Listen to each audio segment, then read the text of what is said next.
Yes, we are broadcasting from Tel Aviv live with a select audience here in Tel Aviv. And without further ado, I wish to invite the founder and executive director of Signal, Ms. Chris Witte, to open the conference, please.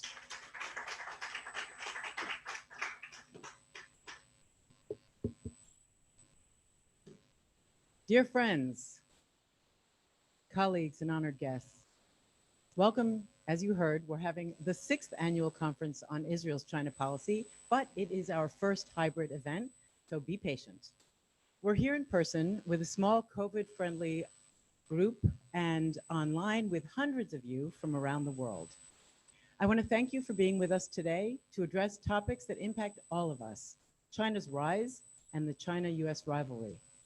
China's role on the international scene is growing on all fronts, from economic to academic, from patents to standard setting, from diplomacy to military and defense.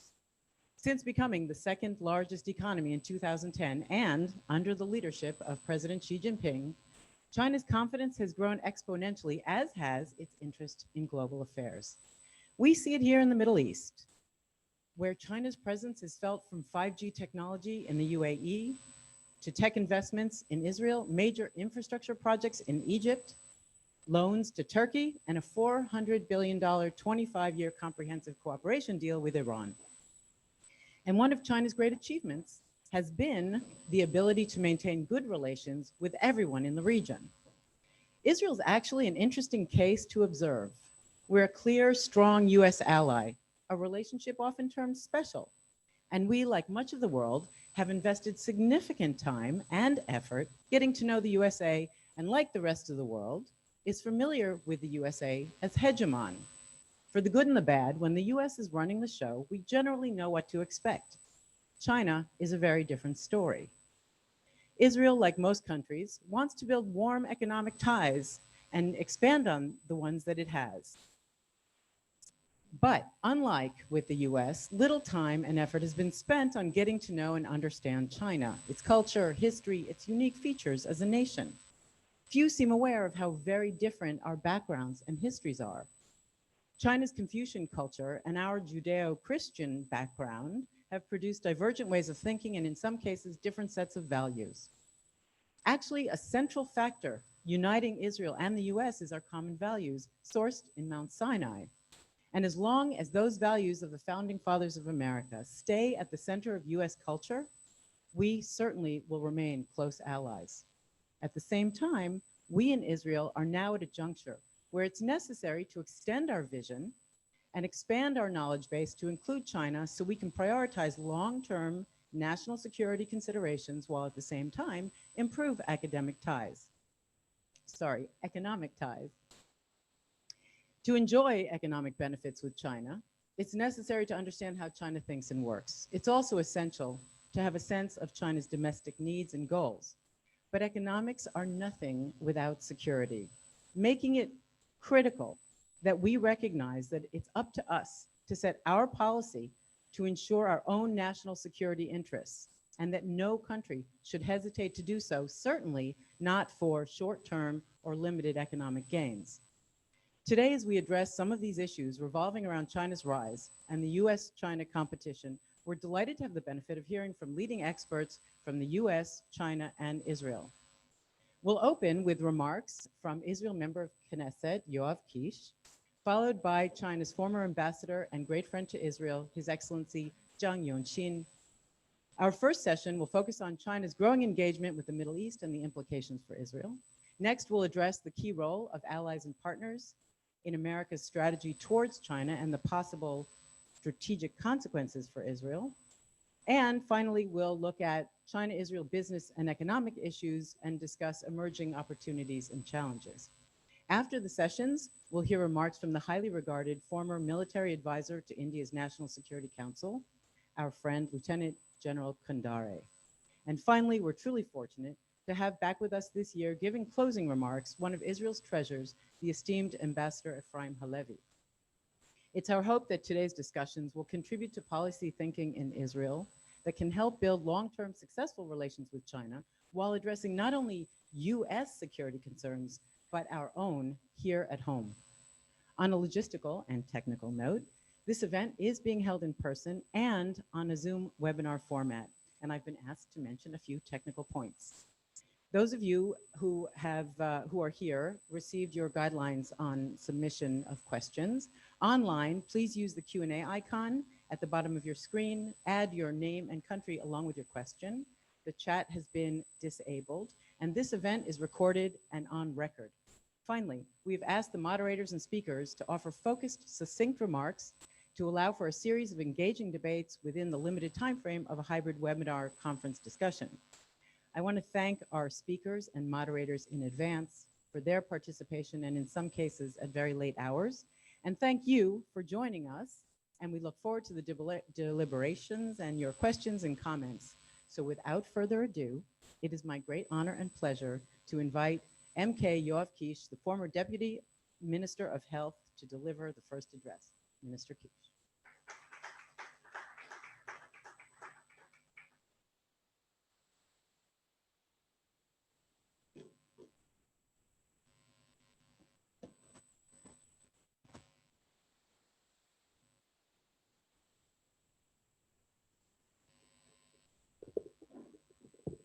Thank you. Good afternoon here in Israel, ladies and gentlemen, friends also in the web. Hybrid, you said, first time hybrid. So for me, it's the first time here. So I'm very happy to be here and like to thank you, Ms. Karitzviti, for inviting me. And it's important for me to say a few words about Israel and China relationship. And I may start just from a personal note that I encountered during the Corona crisis in my position as the Deputy Minister of Health. And one thing that we wanted to do very fast is to increase the capacity of PCR testing in Israel.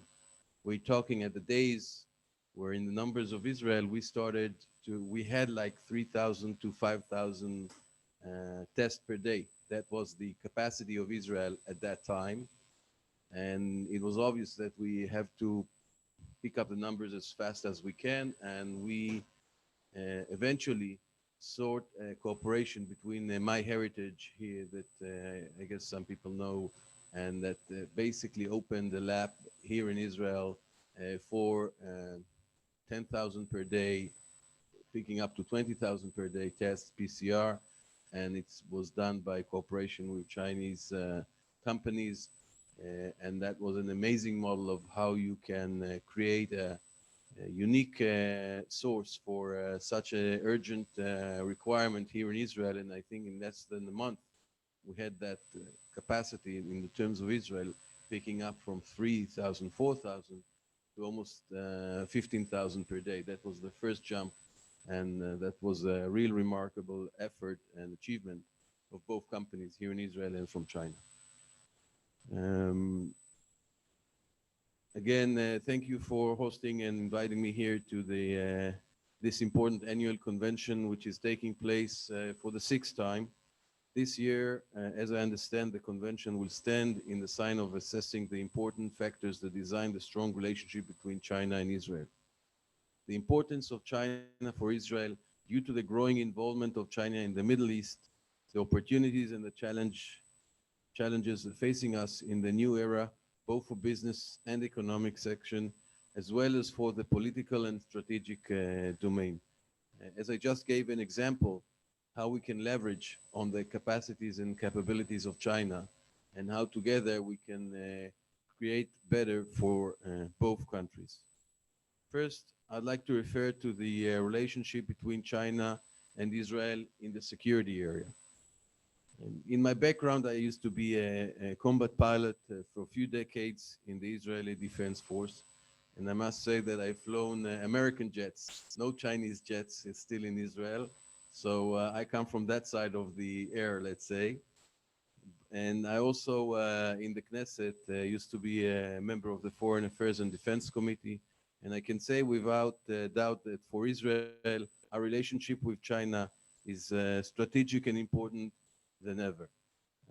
In an era where Iran is trying to establish its power both in the Middle East and to achieve its main goal, nuclear power, together with a direct threat of destroying Israel, this is something that we take into account very seriously.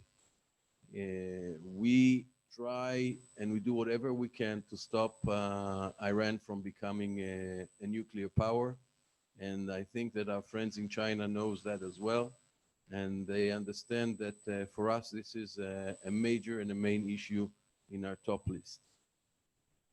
Israel need to strengthen its bond with the great nation in China in order for this cooperation to exist and to work together. And that's what we're trying to do to stop Iran from achieving its goal and the threat to destroy Israel. China in the Middle East is a growing power, and that's even, as they say, without using military force at all, but only as of its strength in the economic and tech areas. Another point that I'd like to refer is the importance of the cooperation with China as a leading country in technology and innovation. Both in Israel and in China, we see this effort moving forward. And I don't know if anyone isn't aware, China's technical involvement in the Middle East is already bearing fruits here in Israel. There are a few collaborations between Chinese and Israel cities working together and developing smart cities. I'd like to take the opportunity to congratulate the cooperation between the two nations, also in the high-tech industry, where Israel has proven its leading place. And I think this is important for both nations to leverage on the technical capabilities and the high-tech capabilities of Israel for both sides. I myself was highly involved last year and since then in the healthcare industry. And we have promoted innovation during my work in the Ministry of Health, and I've witnessed the work of the Chinese health system and the strong ambition of Chinese people to learn and develop in this field. I can say that China's medical innovation is an asset that if Israel and China will work together, both of our health systems will benefit. China is worldwide strong supplier for all kind of, let's say, from, as I said before, PCR tests, but even masks and every supply that you need to fight Corona. China is a world-class manufacturer, and if in the beginning, when the coronavirus hit China, and China was in the edge of need support, that changed very fast. And now the world is depending, and also Israel, on the supply from China. I think that even though there is this tension, as you mentioned before, between the US and China relationship, here in Israel, both world powers are our friends, and we should work and strengthen the relationship both with, of course, the US and China together. I believe that Israel must develop a rational, wise, and close relationship with China, which is a great friend and a leading country with growing influence in the Middle East. And again, and I'll summarize this is for the benefit of both Israel and China. Thank you very much.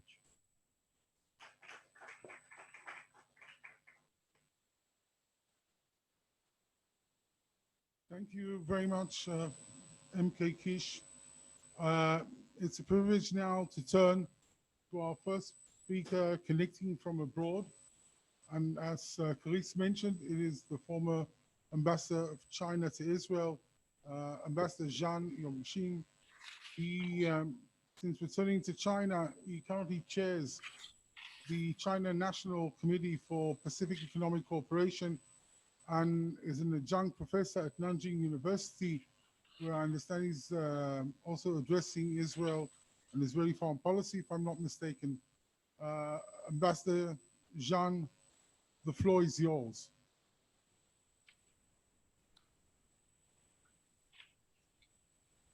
Executive Director, Ms. Caris Weed, MK Yoav Kisher, ladies and gentlemen, friends, It gives me great pleasure to attend the 6th Annual Conference on Israel's China Policy and meet you all at this online event. 2 years have passed since I left Israel. I miss all my friends and the 5 wonderful years I spent there. The annual conference on Israel's China policy has been successfully held since 2016, becoming a major platform for Chinese and Israeli academia and think tanks to share ideas and visions. I'd like to extend a warm congratulations on all the work Signal has done and on this successful conference. The world is undergoing a special historical period. The COVID-19 pandemic continues to wreak havoc across the globe. The changes unseen in a century are accelerating. The world has entered a period of turbulence and transformation with combined impacts of headwinds facing economic globalization, world economic recession, public health threats, climate change, regional hotspots issues, and terrorism. There are tensions between different countries, religions, and ethnicities, as well as the conflict between man and nature. Faced with multiple challenges, we have a deeper understanding of what a shared future means. There are questions awaiting answers from the people of our time. What is going on with the world? What shall we do about it? Every country needs to make choices between solidarity and separation, openness and seclusion, cooperation and confrontation. What does China choose? The recently concluded 6th plenary session of the 19th Communist Party of China Central Committee offers important guidelines of the policies China will pursue. This year marks the 100th anniversary of the Chinese Communist Party founding. At this year's session, the Central Committee reviewed the achievements and the historical experience of the party and the people over the past century, and sent out a signal that China's policy will remain stable and consistent. It makes clear that China will stay committed to reform and opening up, as well as mutually beneficial cooperation. China will always be a builder of world peace, contributor of global development, and upholder of international order, promoting the building of a community with a shared future for mankind. China will continue to contribute to the world development through its stable growth. Under the leadership of party, the managed to turn this country from being poor and weak into the world's second largest economy. 770 million Chinese people were lifted out of poverty. 1.4 billion are building a comprehensive modern socialist country. Now, the pandemic in China is being effectively contained, and our economy has achieved a sustained, stable recovery. In the first 3 quarters this year, our economy grew by 9.8%, giving a strong boost to the world economic recovery. This year, China also rolled out the 14th five-year plan and the long-range goals through 2035. We are promoting high-quality development, making great contributions to the world. We believe no difficulties or obstacles can stop the advance of the Chinese people. China will continue to bring opportunities to the world with opening up and development endeavors. Facing rising protectionism, China has always embraced the world with open arms. This year marks the 20th anniversary of China's accession to the World Trade Organization. Over the past 2 decades, China has been fulfilling its commitment to open up wider and share the dividends of reform. We are now the biggest trader in goods and the largest destination for foreign investment, and the biggest trading partner for more than 120 countries and regions. There are over 1 million foreign companies in China. China has fulfilled its pledge of lowering the import tariff for goods to 9.8% from 15.3% when it joined the WTO 20 years ago. At present, its overall import tax stands at 7.4%. In terms of trading services, China pledged to open the market for 100 subsectors in 9 business categories by 2007. It actually opened nearly 120 subsectors, around 20% more than it promised.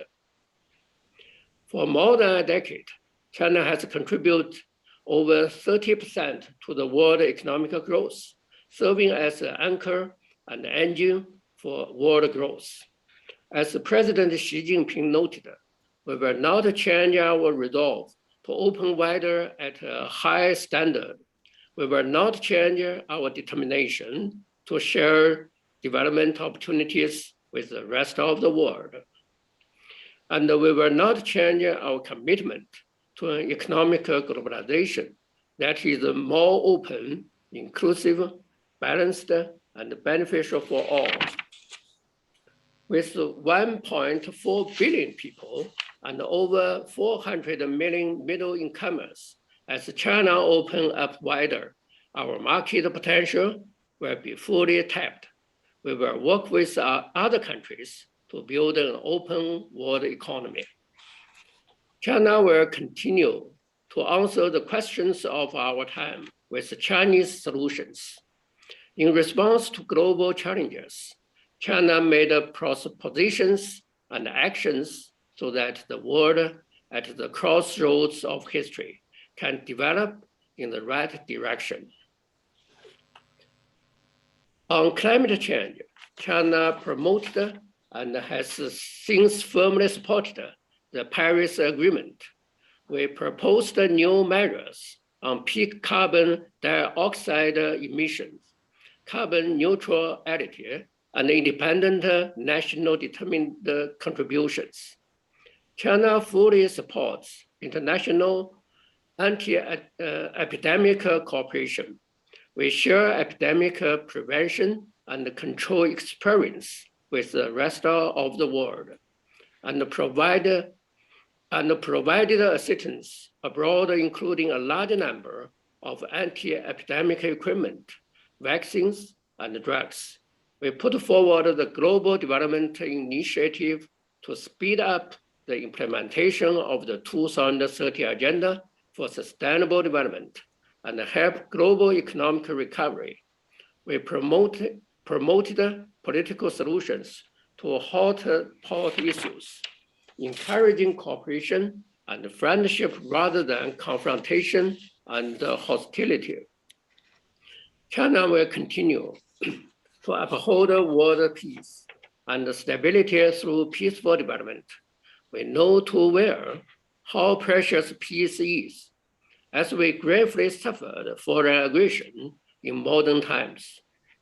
Since the founding of the People's Republic, China has never initiated a war or occupied an inch of foreign land. We are the only country that has written peaceful development into its constitution. Some people believe a growing power should seek hegemony, but as Chinese, we believe a country seeking hegemony is bound to fall. The persuader of peace is our belief and the cultural tradition. No matter how developed we are, China's independent foreign policy of peace will remain unchanged, and we will never seek hegemony or expansion. We will never impose our views and system on others. Meanwhile, we will not accept sanctimonious preaching from the who fear they have the right to lecture us. Ladies and gentlemen, friends, the Middle East has a long history and time-honored civilizations. However, in modern times, it has long been subject to big power rivalries and geopolitical conflicts. The perpetual regional unrest also affects global security and stability. Countries in the Middle East are exploring paths of independent development and trying hard to maintain stability and peace. This brings new hope for the region to emerge from chaos and enjoy stability. As the relationship between China and the Middle East countries continues to deepen, many people are concerned about what role China will play in the Middle East. President Xi Jinping made it clear that China has always been a guardian of Middle East peace and a builder of Middle East development. I believe China's role is mainly reflected in these following aspects. First, China is a force for regional peace and stability. China upholds the principle of non-interference in internal affairs and respects the social systems and development paths independently chosen by regional countries. China will not engage in geopolitical competition or scramble spheres of the influence in the Middle East. We advocate building a security structure through inclusiveness and reconciliation, which accommodates the legitimate concerns of all parties. Second, China is a force for regional development and cooperation. China and the Middle East countries are partners in achieving common development, as we share common development ideas and complement each other in resources endowments. We believe development can eliminate the root cause of regional turbulence. More efforts should be made on development, people's livelihood, and reconstruction. We believe China's development will bring more opportunities to the Middle East. Third, China is a force for regional openness and tolerance. Both China and the Middle East countries bred brilliant civilizations in history and made important contributions to the diversity of human civilization. China advocates dialogue among civilizations and opposes the theories of clash of civilization and cultural superiority. China is ready to work with the Middle East country to promote openness and inclusiveness and strengthen exchanges of experience in governance. Ladies and gentlemen, friends, in about 1 month, China and Israel will celebrate the 30th anniversary of the establishment of the full diplomatic relations. The two countries might be far apart, but friendly exchanges between the Chinese and the Jewish people have a long history, leaving many unforgettable stories. On January 24th, 1992, China and Israel established full diplomatic relations, opening up a new era of friendly exchanges between two ancient civilizations. In 2017, the two countries established an innovative, comprehensive partnership. Over the past 30 years, with the joint efforts of leaders of China and Israel and the people of the two countries, China-Israel relations have made great progress. The two sides have close contacts at all levels, fruitful, mutually beneficial cooperation in various fields, and active people-to-people exchanges. Last month, President Xi Jinping and President Erdogan talked on the phone. The two leaders reached important consensus on deepening bilateral relations and pointed out the direction of China-Israel relations going forward. I had been the Chinese ambassador to Israel for nearly 5 years. As a witness and the contributor of the China-Israel relations, I have deep feelings and thoughts on China-Israel relations, and I would like to share 2 points. First, the essence of the practical cooperation between China and Israel is a mutual benefits. Let's take bilateral trade for instance. In 1992, the trade volume was 50 million US dollars. In 2015, when I became the ambassador to Israel, it reached 11.4 billion US dollars. In 2020, our trade volume rose to 17.54 billion US dollars, despite the pandemic. And in the first 10 months of this year, it reached 18.19 billion US dollars and expected to exceed 20 billion US dollars by the end of December. China is Israel's biggest trading partner in Asia and the second largest in the world. Chinese companies have been taking part in Israel's infrastructure building. The Israeli innovative companies are developing branches in China.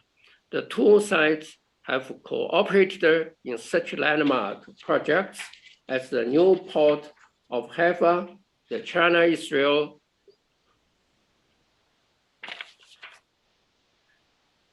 Changzhou Innovation Park and the China-Israel Shanghai Innovation Park has become a highlight and a booster of the bilateral relations.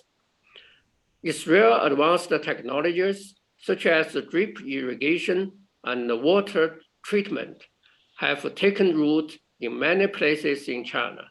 And China has excellent manufacturing capabilities and a large market.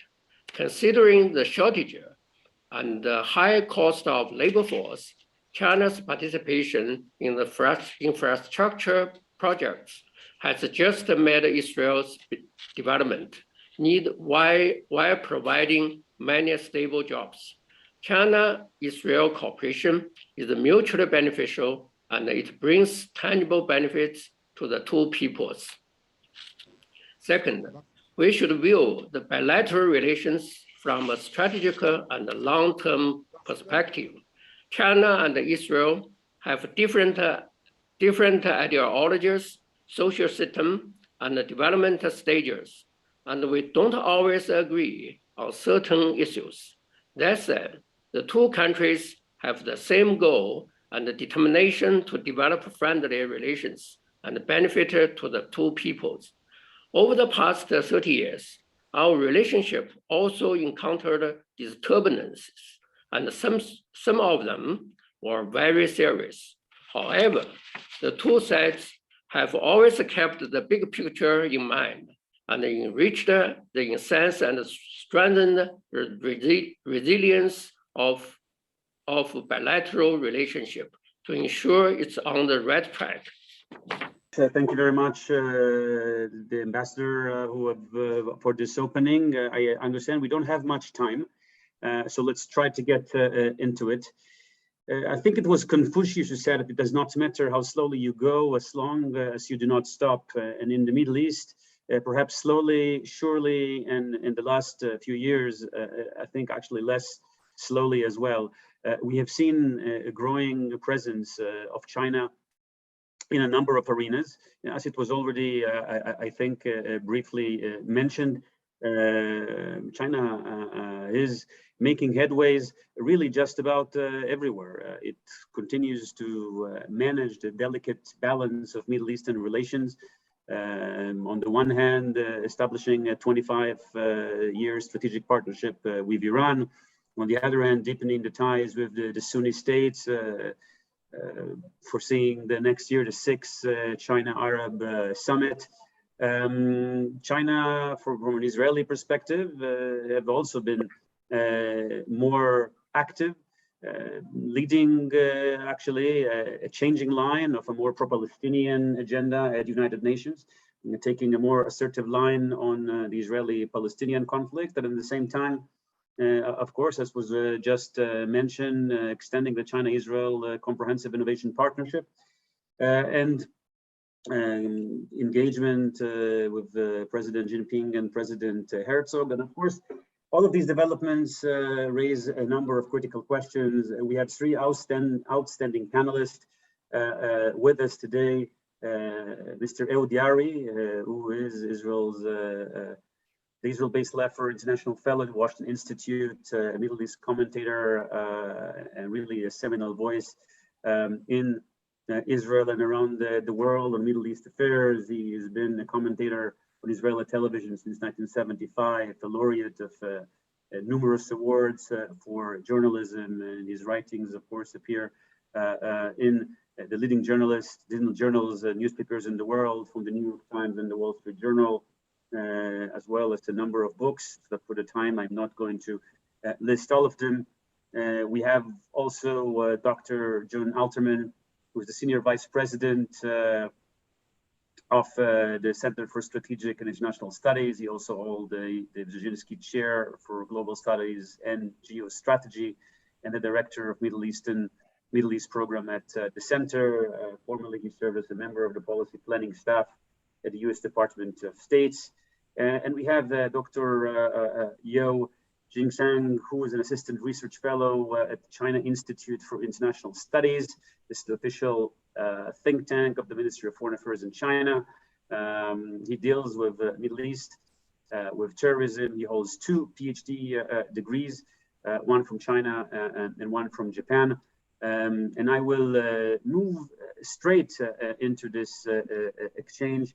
And I want to just ask each of you, perhaps starting with you, Mr. Yaari, when we're looking today at China and the Middle East, if you take, let's say, 10 years backwards and reflecting into the 25 years partnership that is with Iran and 25 years down the road, when we will find China, and how will the Middle East look from a Middle East perspective on China, and from then afterwards from a China perspective on the Middle East?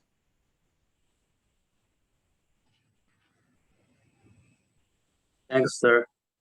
And I think that you think that China will have more influence or engagement in Middle East, but I'm not so sure that China will have a more influence or engagement in this region. I think China is still learning how to become a big power. China is big actually, but China is not so strong enough. China is also learning how to use its power. You mentioned that the 25-year plan between China and Iran. In China, I think the 25-year cooperation plan is mainly focused on the potentials in economic and cultural cooperations between China and the US. And it is also a charting course for long-term cooperation between China and Iran. But for us, I think China cannot deny that this kind of plan will have an impact to the regional countries such as Israel or UAE or Saudi Arabia.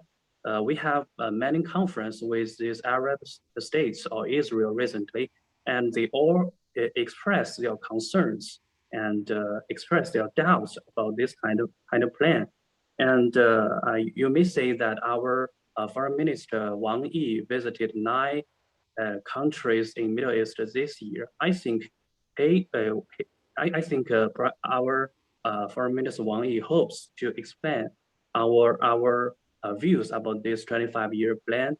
It is not want to against anyone in this region. And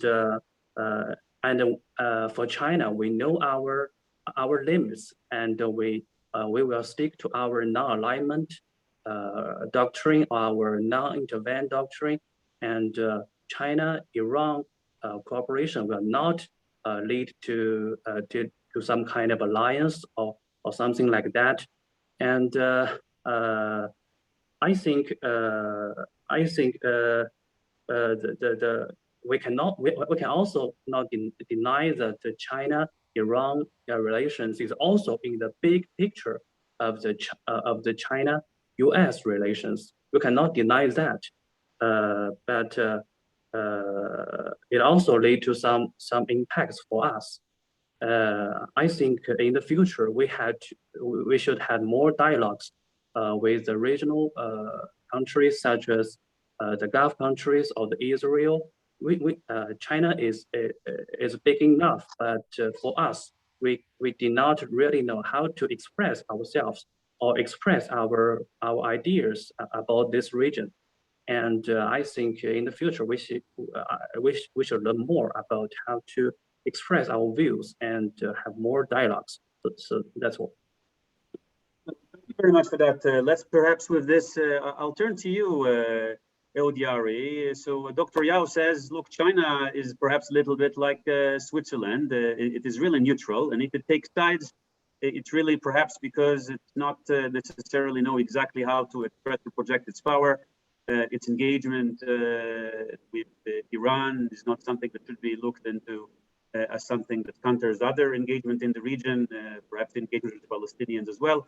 Is this how things look from the Israeli perspective as well? I can tell you much about the Israeli perspective because, as you well know, we have many points of view in the country and a lot of diversity in how people analyze this situation and others. What I think I should say is that I do not believe that there will be a dramatic change in the modus operandi of China around the Middle East in the foreseeable future. I believe that China will keep seeking to expand its trade, investments, export its unique technologies, etc. But China will be very, very careful not to sink its boots in the Middle East quagmire, try as much as possible not to take sides, and make sure that there is no repeat of the case of Somaliland, Taiwan, which we are not going into. I believe that, number one, China is not going to have a military presence in the Western Indian Ocean in the foreseeable future, and its priorities lie elsewhere. And number two, which may be more important, I think that with all the talk about the US retrenchment and disengagement and pivoting to Asia, etc., everybody understands that if there is some strategy of containment adopted by, or that will be adopted by Washington, being present in the Middle East is extremely important for the United States, because the Middle East, and especially the sea lanes in the Middle East, are so important for China's Belt and Road. So what probably is going to happen, in my opinion, already happening now, is that countries in the Middle East, like people in the casino next to the roulette table, are putting their money on as many numbers as possible. The UAE is a good example. They are putting their money now on rapprochement sort of with Iran. on getting closer to China, on rapprochement with Turkey, on getting the Israeli Prime Minister to come to Abu Dhabi on the eve of the Gulf Summit in Riyadh, etc., etc. And this attitude of the Middle Eastern players is going to make room for China to increase its profile, but that's not going to be very dramatic. If I can add near one more sentence, I would say, I think that there is a room for dialogue between different countries in the Middle East.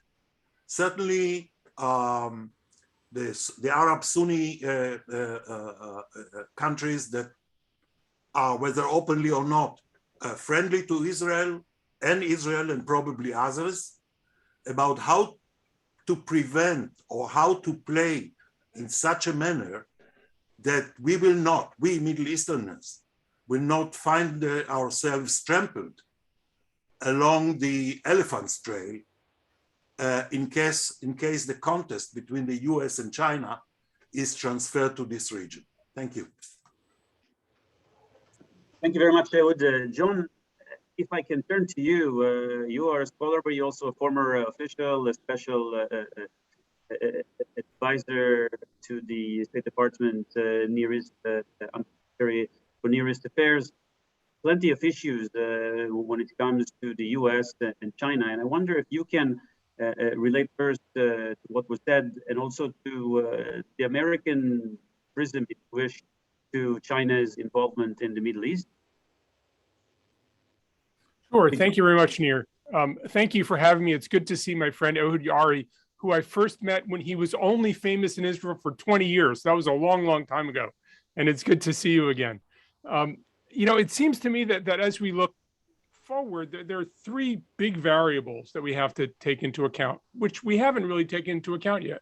One is we have an energy transition coming through, and what the world is going to think about Middle Eastern energy in 25 years, I think, is not what the world thinks about Middle Eastern energy now. It's not what China thinks about Middle Eastern energy. That's a huge issue going forward, which I don't think the Middle East has really incorporated into its thinking, but I also don't think either the United States or China has incorporated into its thinking. There's a lot of sloppy thinking in the United States now. We don't have to care at all about the Middle East because we're energy self-sufficient. But I think geopolitically, there's no question in my mind that the United States is going to think differently about the Middle East in 25 years, and China is going to think differently about the Middle East in 25 years. And we should start thinking now about where we're going to be so we can start aligning ourselves along the way. The second thing is I think there's a lot of people drawing straight lines about how China's economic growth is going to continue. And there are good reasons to think that it might not. Demographically, economically, China's growth is flattening. They're starting to have problems with their demographics. Their dependency ratio is going to be out of whack. So the idea that China is such an attractive model, I think, is less likely to be the case in 25 years from now than it is now. You could argue the United States is not going to be an attractive model either. And I think we have a lot of politics to work out. But it seems to me, again, the sort of lazy thinking of assuming that the attraction is going to be the same going forward is wrong. And then the third thing is, I have a hard time imagining that Sino-American relations stay in the current status for 25 years. I mean, that's a long time to have this tense, increasingly tense relationship between two of the largest, not only economies, but military powers in the world, who are also each other's largest trading partner. So it seems to me that as we look forward, there are a lot of things that are going to happen, and we have to assume they will happen, not just assume that the current things will go forward. I think from a US point of view, what the Biden administration has been doing and telling everybody on the record and off the record is the US needs to align its ambitions in the Middle East with the resources it's willing to put toward the Middle East. I don't think the US has a zero-sum attitude at all toward China's presence in the region. The sense is that China seeks to undermine things in the region. China doesn't believe in multilateral agreements. China doesn't believe in alliances. China wants bilateral relationships between governments and China, where China is the overwhelmingly dominant power. That's the way China sees the world organized. For 75 years, the United States has tried to lead a different kind of world organization that's much more multilateral, much more driven by rule of law. I think the fight is going to be over that. And whether China has a larger role as a larger economy, as a larger population, I don't think the US has any problem with that. The problem is the zero-sum aspects of China's approach. You know, I listened to the Chinese ambassador, great words, but frankly, I've heard Iranians say the same words about desires for peaceful coexistence in the region. The question isn't what you say, it's what you do, and China's actions are not about coexistence. They're not about rule of law. Unfortunately, they're about China's self-interest, every country for itself, and that's not really the way the US has tried to shape the Middle East for the last 75 years.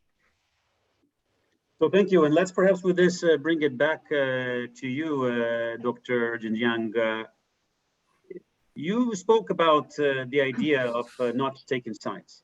But let's see if we can perhaps ask you to further articulate the vision that China may have to the Middle East, and perhaps be a little beyond the idea of prosperity for all and perhaps good trade for China. Usually in the Middle East, we find it more difficult not to take side. When wars take place here, it has to do with camps and with sides. Can you go a little deeper into it? And if China has a vision to the Middle East, can you articulate it further? And is there a side that you think needs to be supported here? Okay, thanks. And first, I have to say I agree to Dr. Altman's idea that China and the US will not compete fiercely in Middle East. I always think that China and the US may compete very fiercely in Indo-Pacific or Asia-Pacific or Africa or Latin America. But I think Middle East could be a buffer in US-China relations, and because we have many common interests here, such as terrorism or energy or the Iran issue. So I think China and US will not have a fierce competition here. So that will lead to that China may not have a great pressure to choose sides here. And I think for the issues of choosing sides, I think China has no tension to choose sides or no pressure to choose sides until now. Because for China, we do not want to control anyone. And we want to do business with nearly every country in this region. And we all know that the Middle East has long been influenced by the power politics of competing blocs in the past 100 years. So it might not be so good to follow the logic of choosing sides in this region. And I think the regional countries, you can have more independent views or initiatives and try to establish some regional framework and resolve your own security issues. And our Foreign Minister Wang Yi also promote the Gulf Dialogue Forum, and you can also pay attention to that.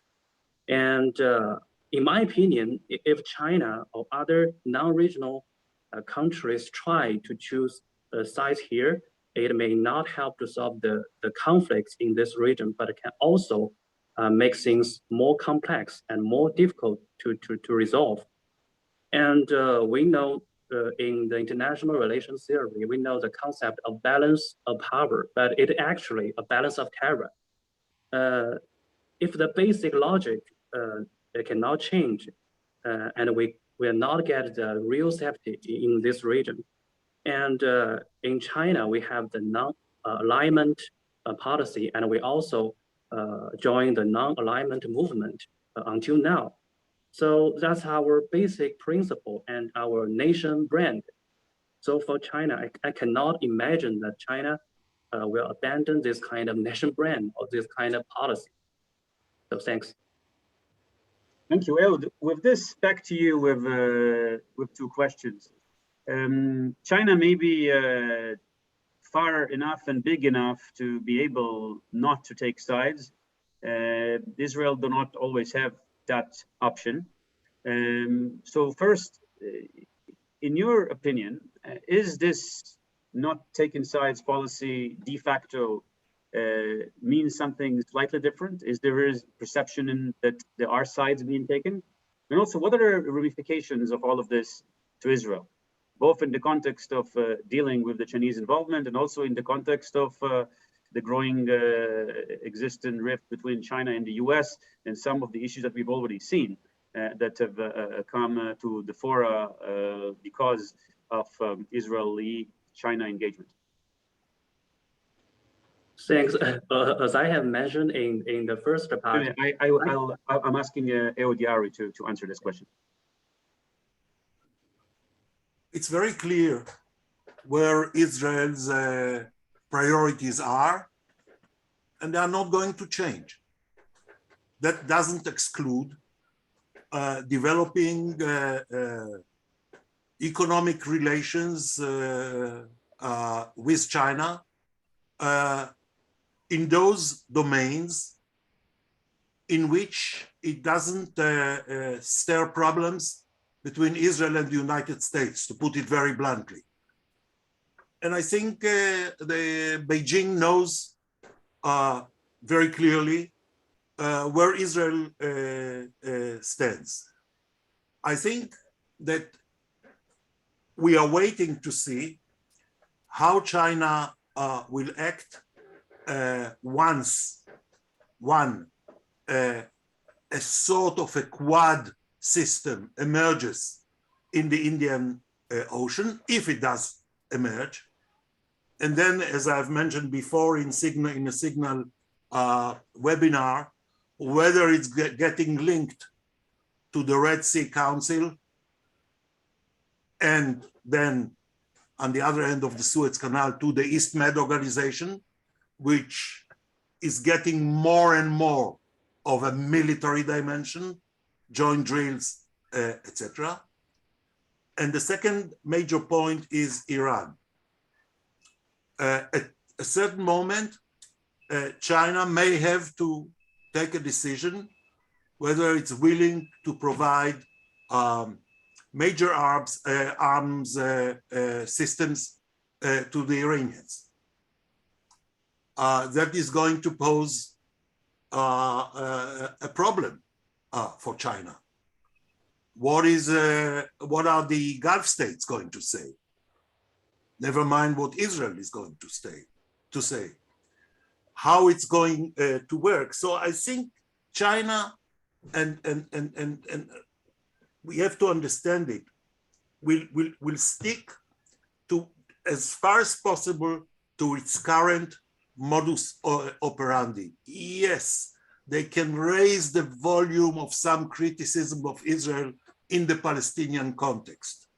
They will keep offering to promote dialogue all around the region. But when it comes to making a huge investment, for example, in the reconstruction of Syria or even Libya, I don't see China there.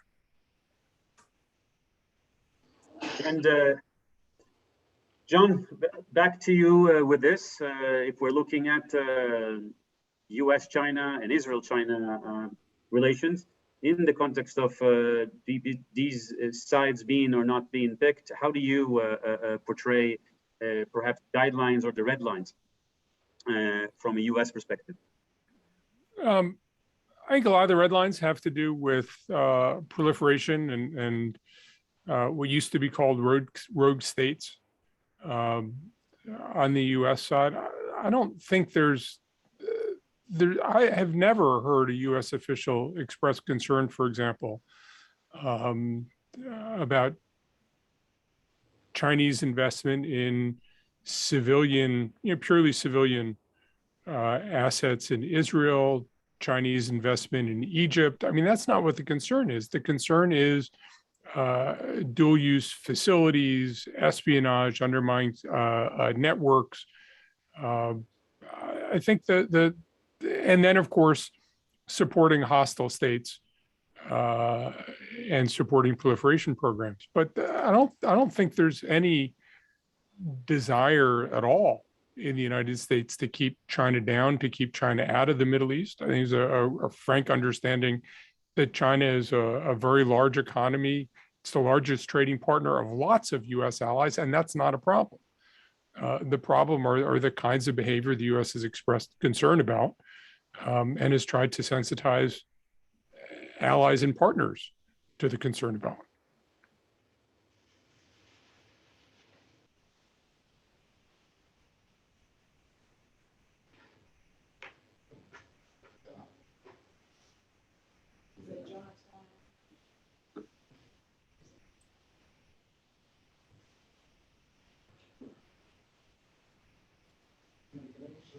Let's see if this internet connection will return.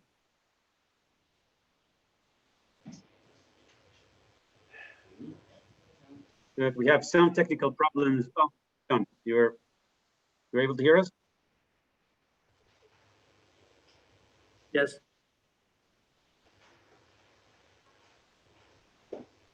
Let's let me then go perhaps last. We only have a minute. Dr. Yawaf Hamay on the Israeli-Palestinian conflict and the position that China took in a number of international fora. What seems to have been at least a statement that the Israeli-Palestinian conflict is an important or the key conflict in the Middle East, something that for some Israeli years would certainly be taking a side.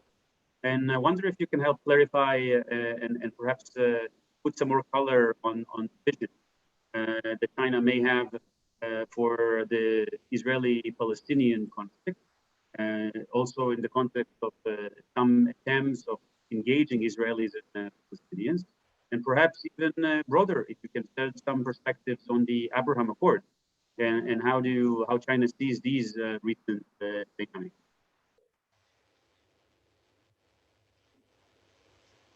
Thanks. And actually, you are right. The Palestine question is an important issue in China and Israel relations.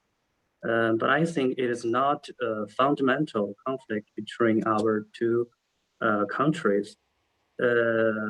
Yes, and China and the U.S. are good partners, but it does not mean that we have same stances in every field.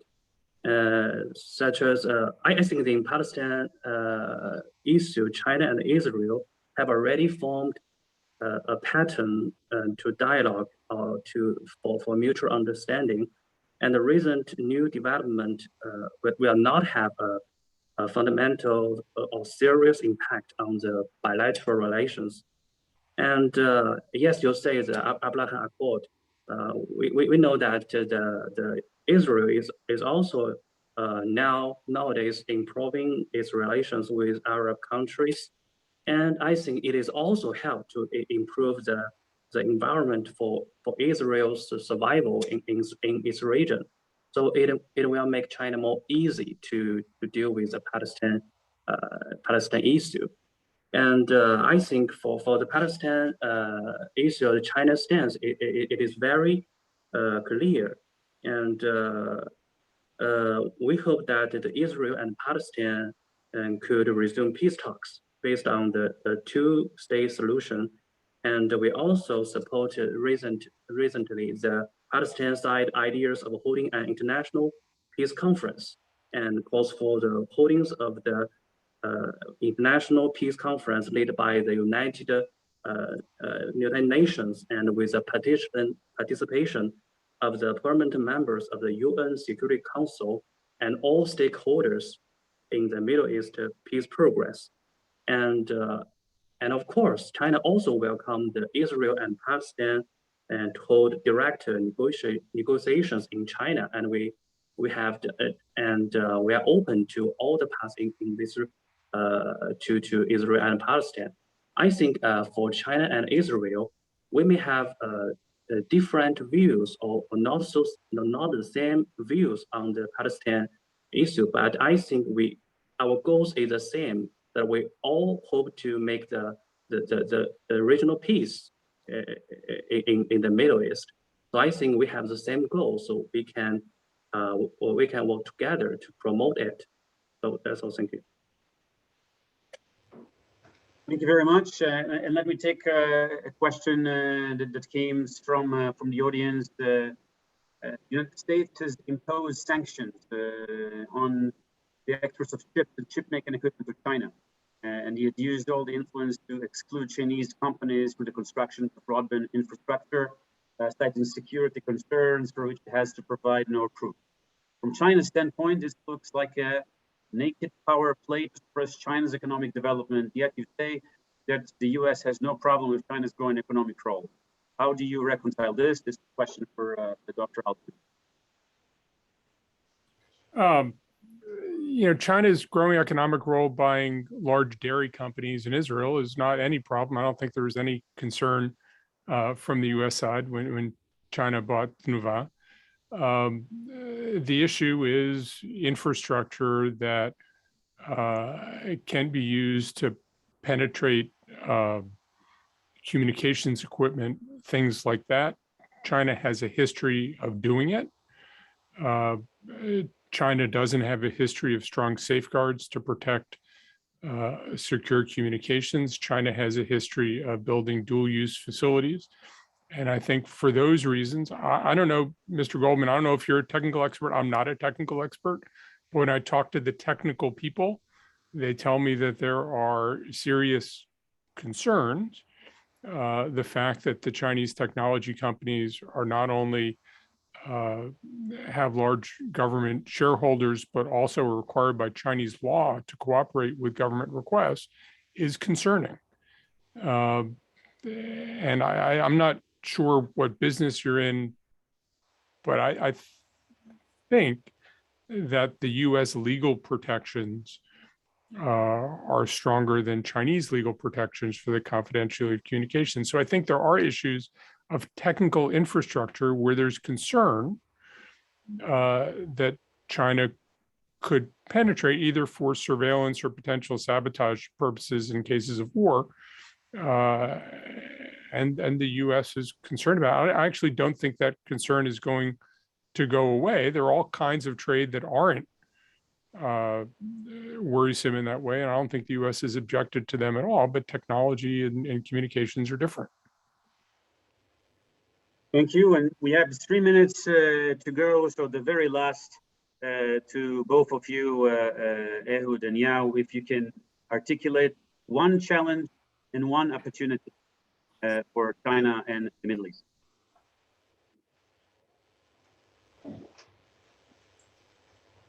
I think the challenge from an Israeli point of view is to be able to work out understandings with China simultaneously with the US. How do we go? What is okay and what, as I said before, may stir trouble between us and the United States, something that we don't want to. And there is a lot to be done. There are a lot of domains in which relationship, partnership can be developed. My main concern is that China over time may decide to modify some of its present policies in the region. For example, the attitude to Hamas, the attitude to Hezbollah. Is China going to follow the example set by Moscow in this regard, or not. I think this is quite a challenge.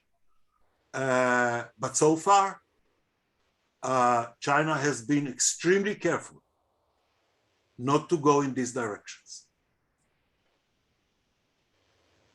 Thank you very much. Do you have 1 minute for Dr. Yao?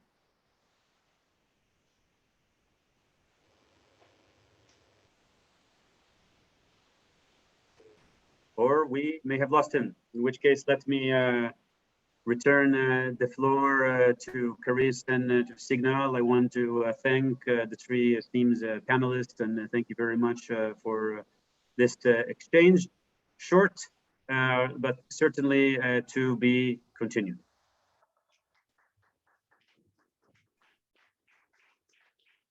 Neil, thank you. Neil, thank you very, very much. It was a fascinating session.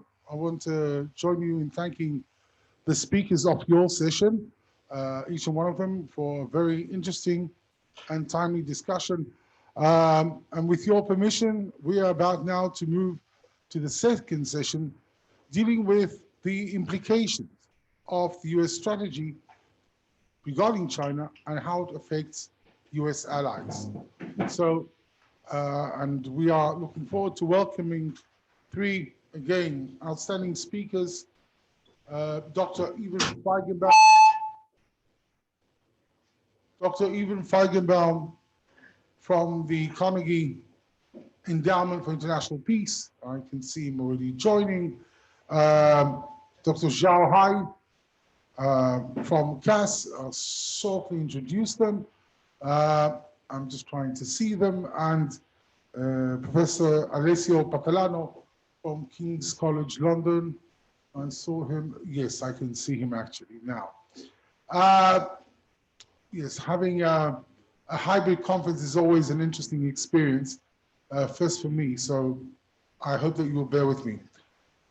This session deals with questions regarding how effective is the US strategy in recruiting, prodding allies. We see that with in the Indo-Pacific, be it with the Quad or AUKUS, but even in NATO, when the United States is trying to get NATO to be more involved or more engaged on the China question. And the question then comes to our neighborhood. How will this approach affect Israel and other Arab countries that are US allies or partners? But there's also another side to this story, of course, and this is, what is China doing about it? Because as we all know, in the world of strategy, it's not only you're playing your own game with yourself, but you also have to respond, and you can also expect others to be responding. So for this purpose, we've brought together Dr. Evan Feigenbaum. He's the Vice President for Studies at Carnegie Endowment for International Peace. His remarkable career spans from academics through government onto think tanks. It's taken him to Stanford, Harvard, Chicago. I hope I'm not missing out anything, with policy experience in what we would call now the Indo-Pacific, and of course in the think tank world. Dr. Zhao Hai is joining us from Beijing, from the Chinese Academy of Social Science, where he now heads the International Politics Research Department at the National Think Tank for Global Strategy. It's one of the most important, closely affiliated to the government think tanks. And he's a very well-known politics commentator on Chinese media. And last but not least, from London, Professor Alessio Patalano. He's a professor of war and strategy in East Asia at the Department of War Studies at King's College London. An expert on Japan military history, maritime strategy, East Asia security, and he's also affiliated with Policy Exchange in RUSI. Thank you, the three of you, for joining. And do we start perhaps with Dr. Feigenbaum? How effective, from the US perspective, is this reliance now on allies as a cornerstone for the China strategy of the United States? Well, first of all, it's good to be with you. I think it's useful before you get to that question to back up and ask what U.S. strategy is. I mean, I've been critical of it over the last several years because I think it's been more of an attitude than a strategy. But there has been a wholesale shift in the American approach to China over the last half decade, and it's worth highlighting what that is and why it means that allies and partners are under pressure. I've been involved with U.S.-China relations for 25 years. And when you ask people in Washington what's changed, they'll say, well, we've moved to an era of great power competition or strategic competition. I think that's highly abstract. And the way I would describe it is that we've had the securitization of all aspects of the U.S.-China relationship and of the American approach to China. If you think about the last several decades, the economic relationship and the security relationship basically ran on parallel tracks. You always had these endemic security tensions, Taiwan, South China Sea, clashing security concepts in what we call, as you said, the Indo-Pacific. But if you were sitting in a corporate C-suite, that never impinged on the business model in a sustained way. And if you traded things as a market participant, it really didn't impinge on the trade. So what's happened in the United States is that security and economics are increasingly collapsing together. And those economic flows, flows of goods, capital, people, data, and above all, technology, are, in my view, being refracted, particularly in Washington, through the prism of national security and strategic competition. And as the last panel implied, technology is especially vulnerable to that because so many emerging and foundational technologies are dual or multiple use in nature. AI-enabled applications, new synthetic and composite materials. So what shifted is as those two things have collapsed together, countries that don't necessarily share the American security equities in the Indo-Pacific and particularly in the East Asian littoral are nonetheless coming under pressure to securitize their own approaches, particularly around technology. And what's happened in both the Trump and the Biden administrations, to be frank about it, is that the United States is increasingly willing to use administrative and regulatory tools extraterritorially to compel partners, just ask the Dutch, ask the Taiwanese, ask others, not to engage particularly in technology-related trade with China, but also to control flows of data. So then when you come to your question, which is how successful has that been? I think, frankly, it's early innings, as we say in American baseball, but it is a mixed bag. And the reason for that is my analogy is like a John Wayne movie. The United States wants to round up a posse, right?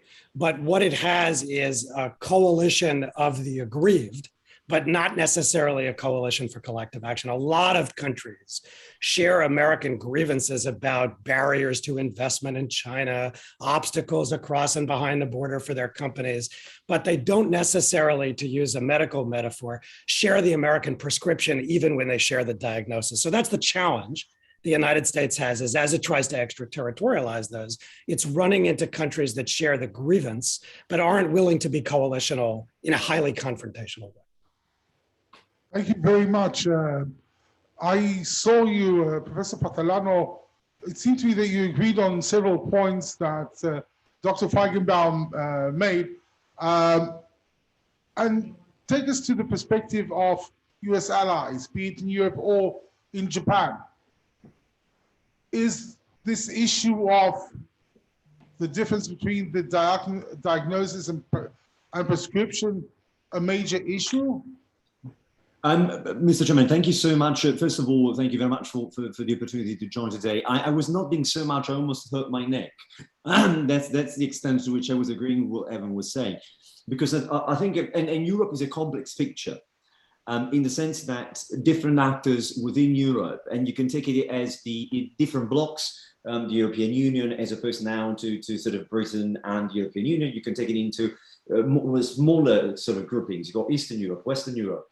You've got countries with global interests of a strategic nature, like France, like the UK. But also you have global economic powerhouses like Germany, and to a lesser extent Italy. So Europe is a complex picture. But I would say Evan is absolutely right. What we've seen, and he made a point that I think is very important to emphasize over and over again.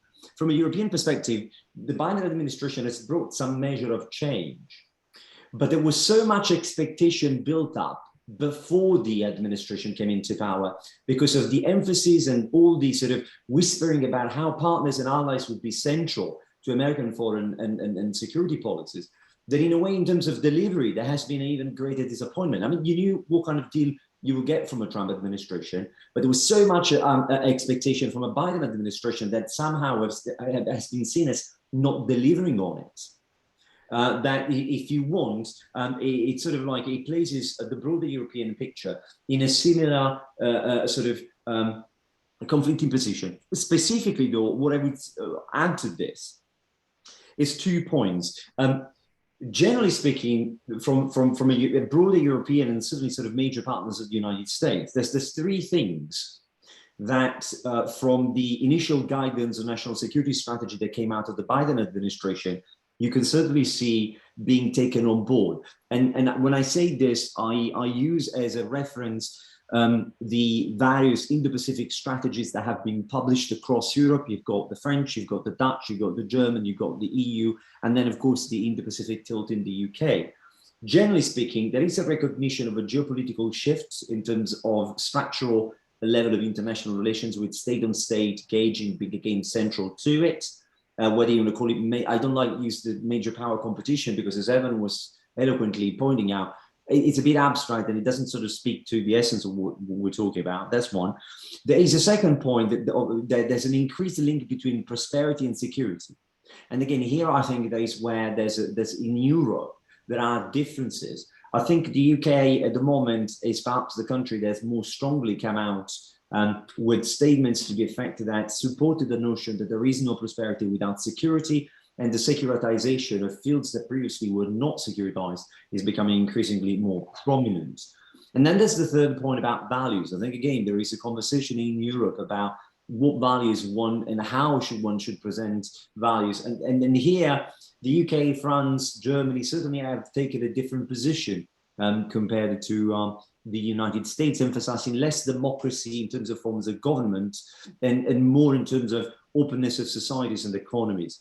But the economy element of this is really where the greatest divergence is. If you look at France, if you look at the UK, if you look at Germany, through a different type of engagement. The UK, for example, has applied to CPTPP and has increased its sort of links with ASEAN through the dialogue partner status, and Liz Truss visits to the region and engagement with the region suggests the economic element there. So there is a broader sort of picture that wants to try, if you want, emphasize economic opportunities rather than just challenges. And this perhaps has been missing in a message coming from the United States administration, which from an economic perspective remains very much, you know, an empty spot almost when it comes to the broader Indo-Pacific picture. And within that context, what does the competition with China should entail mean for everybody else among partners and allies? Thank you, Professor Petrano. Dr. Zhao, so I have a very simple question. It's actually perhaps too simplistic. But what is China doing about this? How is China going to try and counteract, if you wish, the US strategy on how is it approaching allies? What is it trying to do? Professor Zhao? First of all, yeah, can you hear me? Yes. Well, thank you for inviting me. And also, I think it's amazing that the technology can link us together across the world. When we talk about technology, you know, the United States, London, Israel, and China.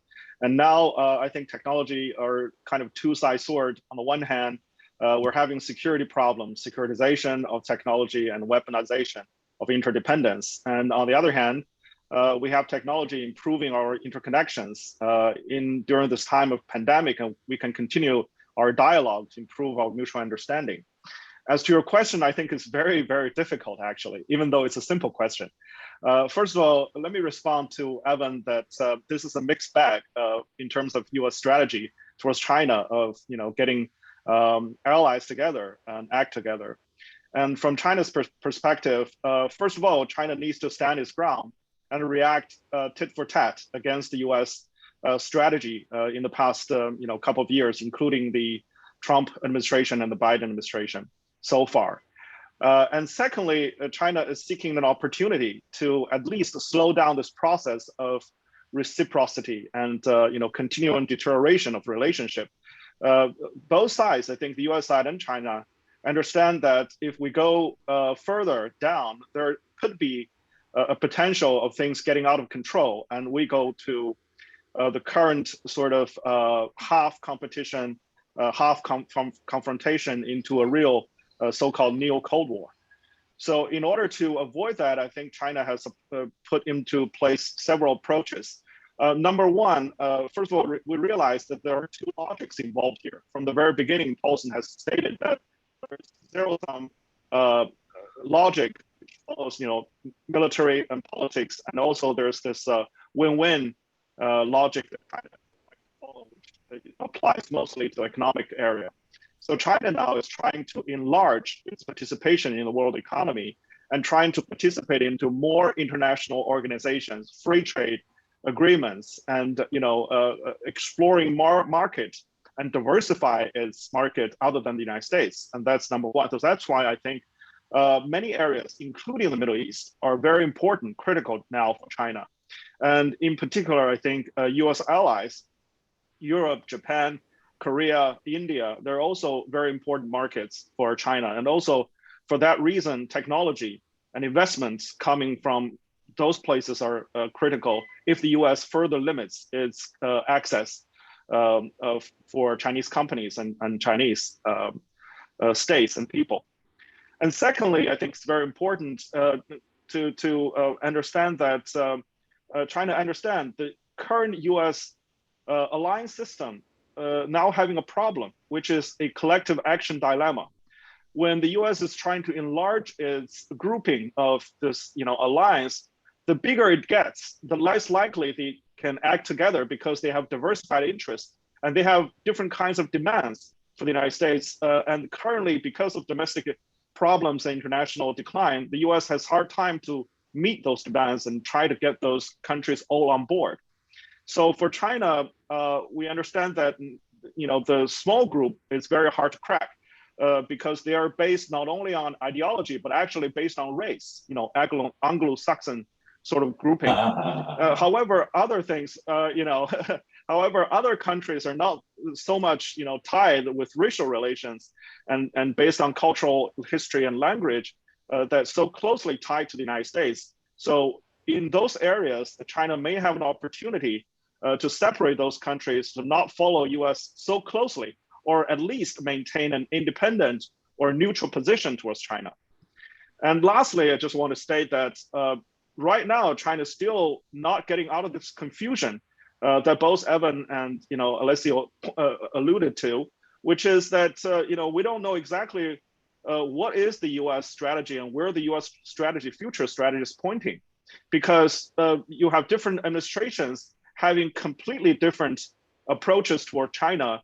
There may have commonalities, may have continuities, but when Trump is in office or Biden in office, they have sending mixed signals and different kind of showing different faces to China.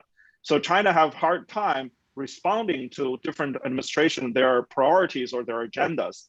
So right now in China, you can see that most of the time we have this bottom line thinking, which is to think the worst that could happen to US-China relations and prepare for it, which is not good, because in the long term, if, in 25 years, like the previous speakers talk about, if we want to have return this relationship at least to some level of normality, we need to have assurances, clearance of strategy on both sides so that we understand and clear about each other's intentions. And based upon that, we can act more rationally.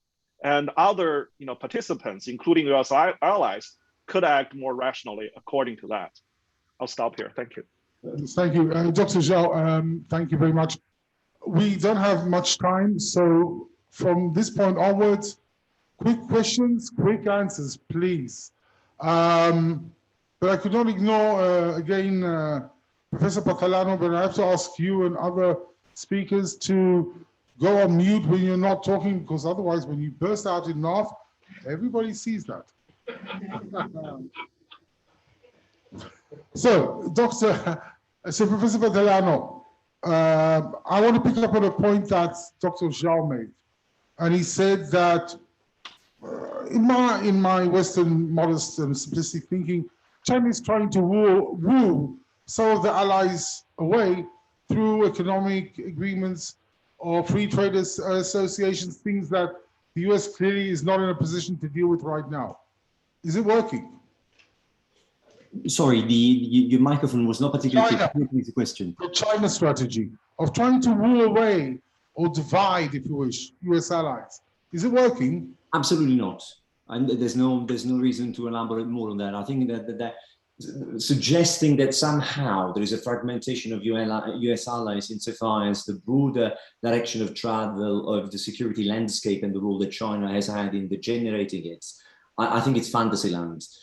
So from that point of view, I think we should make a distinction between the proliferation of multilateral agreements and the manifestation of that as being equal to a fragmentation of alliances, which are two different things.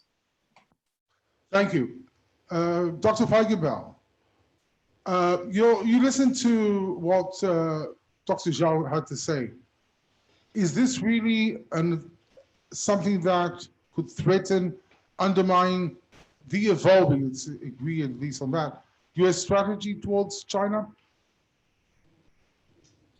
I'm sorry, I don't understand the question. You mean what China is doing right now on various ends, and for instance, Dr. Zhao mentioned entering the Middle East, developing all sorts of financial relations, economic transactions, trying to counteract the US strategy, if you wish.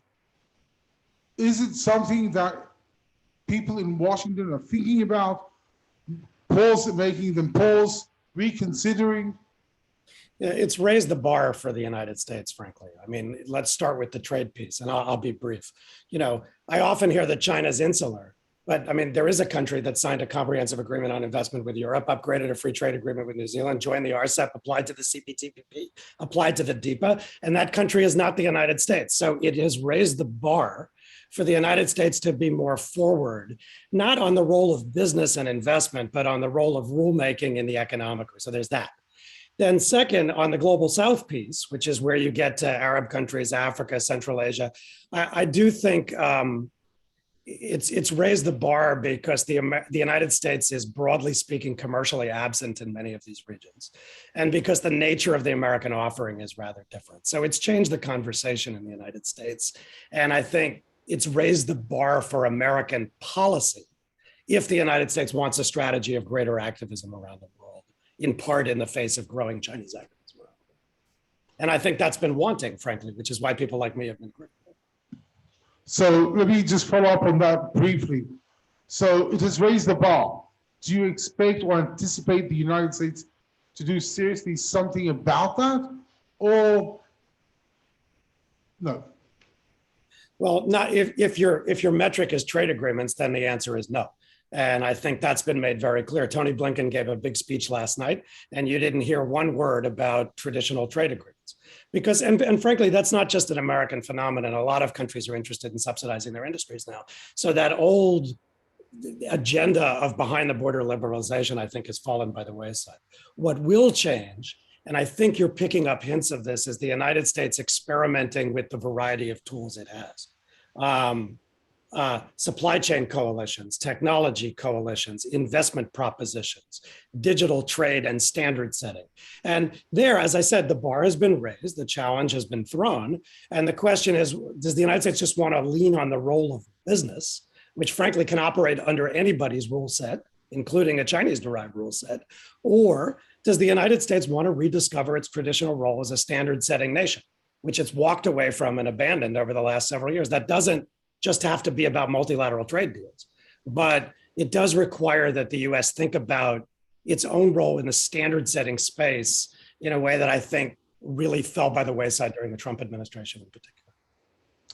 Thank you. Dr. Zhao, you know, and please don't misinterpret what I'm going to say, but it seems as though the United States has been able to identify a soft belly, a vulnerability of China that actually China does not have strong allies and partnerships across the world. Do you think that China can really, how can China build up those partnerships or alliances? Is it really feasible? What is the thinking right now in Beijing?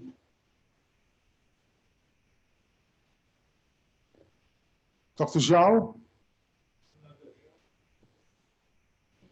Do we still have him?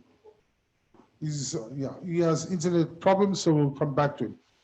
I want to ask both Professor Patalano and Dr. Feigenbaum, because at the end of the day, this is Israel policy, Israel's China policy, or the lack thereof it. What does this discussion mean for Israel? Can we, continue running between the raindrops, between China, between the economic potential of China and the US pressure on the other? Or do we have to be more concerned about US pressure, or should we develop our own policy that is more conscious, aware to the risks and opportunities of dealing with China? Dr. Feigenbaum, perhaps with you, we should start. I think the reality is you're going to find it harder to navigate. And you got a taste of that from John Alterman in the last panel. But I don't think that's necessarily across the board. But I think in the technology space, which after all is an unusual competitive advantage for Israel, that pressure from the United States will be relentless over the next several years. I think, Alessio would probably agree with me. The experience from Europe is that a lot of the lower hanging fruit is easier to pick. That's things like investment screening. So I think the more that Israel leans forward on things like investment screening mechanisms, the more that set of relationships with Washington will be easier. But where the United States expects countries to somehow attenuate the totality of their economic relationships with China, that to me is delusional. And that's what I meant by the United States having the bar raised, but not necessarily responding in a way that builds a coalition for collective action around the interests of the countries it's seeking partnership with itself. So that's the challenge for the United States. But the first challenge, particularly in the tech space, that is a challenge for Israel. And then more broadly, there's China's role in your neighborhood. And there, I think the offerings have become much more diverse, whether it's the marriage of ICT and construction for digital backbone, whether it's standard setting, whether it's training the next two generations of STEM students from Arab countries. I think there are 14,000 Arab students in STEM subjects now at the master's and PhD level in China, something in that neighborhood. That has implications for your neighborhood before we even get to the security and political questions. And so I think that does bear some strategic thinking, not just tactical thinking in Israel. Thank you. Professor Patalano.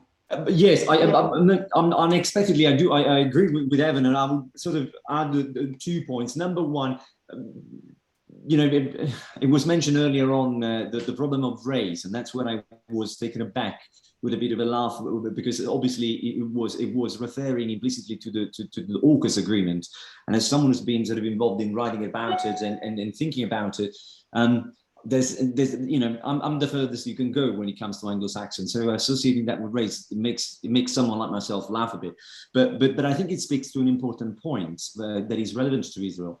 Countries like Australia that have grown dependent in a broader range from an economic point of view had been at the receiving end of 2 years of increased hostility, because their behavior just was not complying with sort of wishes and desires in Beijing. And that has led to a serious rethink about their security, their understanding of their security landscape. And what AUKUS is at heart is a broader agreement on science and tech insofar as their impact on defense and security is concerned. And in this respect, countries like Singapore, Japan have actually received it very well, because they do understand that moving forward, critical elements of how societies will continue to progress, if you want, and that is digital connectivity on the one hand, and science and tech, and how sort of the resilience of national systems are concerned. There is a process of diversification, and partners of the United States, oddly enough, with the United States not always in the center of it, but partners of the United States talking to each other and leading on this. So in that sense, the cases of UK, Australia, France, Japan do represent an important point and a relevant point for a country like Israel in terms of exploring different frameworks through which trying to talk together with like-minded partners that share similar values on how to ensure the resilience or core elements of the economy and security of the country itself. So far, I would say, oddly enough, the United States has not been at the center of many of those initiatives and activities, but at the same time, it has not prevented partners of the United States to get closer together. Uwe. Well, I clearly, from what Professor Patalano just said, Israel, it's not only the United States that has to raise the bar of its dealings, it's also Israel that has to apparently raise its bar of how to address these emerging challenges. And the question is still not clear. But by the way, have we been successful in reconnecting? Professor Zhao, Yeah. can you hear me? Oh, so good to have you back. Yes, well, nothing's perfect in this world. But I'm about to ask you that it seems that the United States has identified a vulnerability, that China essentially, its circle of allies and partners is far more limited if, compared to the United States. How is this insight or assessment playing out in Beijing right now? Is this understood, or how is China responding? Well, I think China understands that having an alliance system is to the U.S. advantage, and that's natural. Since World War II, U.S. has its ally system, and China has not. China is a non-aligned country, so far I don't see that policy changing. So continuously, China will only have partners but not allies. And for that, I think there are pros and cons for that strategy, because without allies, you don't have a lot of people supporting you on critical, particularly strategic points. However, without allies, you don't have a baggage. You don't have other countries dragging you into security and military confrontation. So in that respect, China will continue to follow its economic advantage and develop relations with other countries through trade and investment technology, instead of having a military alliance and formal alliance like the United States. I think in that competition, China cannot compare with that strength on the US. However, China also has strengths that the US lack. For instance, what strengths are you referring to? I think just now, Dr. Evan pointed out that the US now can hardly fulfill its economic obligations to the third world, the South countries, and also including its allies. The US is not actively participating in trade deals and develop more investment and technology work with other countries. And even when the US talking about alliance, they are actually limiting the circle instead of enlarging the circle. And for China, China is actively developing infrastructure projects, promoting BRI, and also participating in more and more regional trade deals. So overall, I think China's strength is in geoeconomics, not in geopolitics. Well, this is going to be undoubtedly an interesting struggle, which also puts Israel into a very interesting position, if you wish, a struggle between geoeconomics and geopolitics. And we will have to see how this pans out and what comes next. Clearly, however, at least from an Israeli perspective, its position as a US ally, and the only ally, by the way, as an ally in the Middle East, will have a certain burden upon it, which we'll have to reflect upon seriously. I want to thank our three speakers joining from three other corners of the world, from Washington, Dr. Feigenbaum from London, Professor Potalano, and Dr. Zhao from Beijing. Thank you all very, very much. And we are now ready to move to the third and last session. And we're about to turn over the reins to my boss, the Executive Director, Caris Peter. Thank you.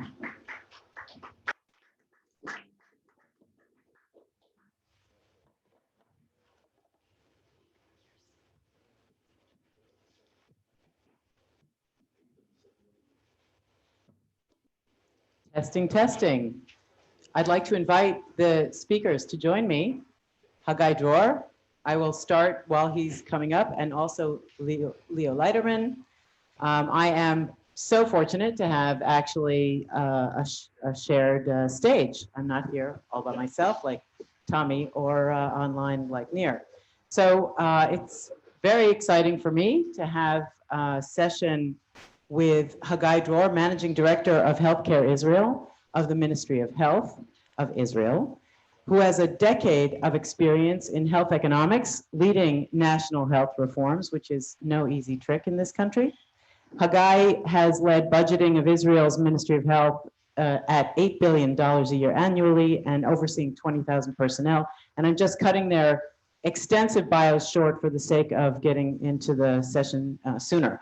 Professor Leo Leiterman is a visiting professor at Tel Aviv University, chief economic advisor at Bank Hapoalim, and a visiting professor of economics at the Abu Dhabi School of Management.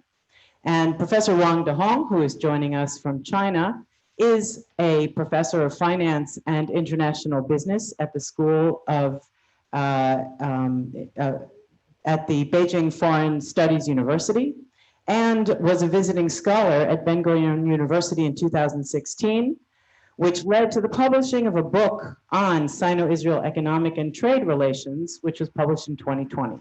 So I'm very excited to have an opportunity to dive into some of the more bottom line issues.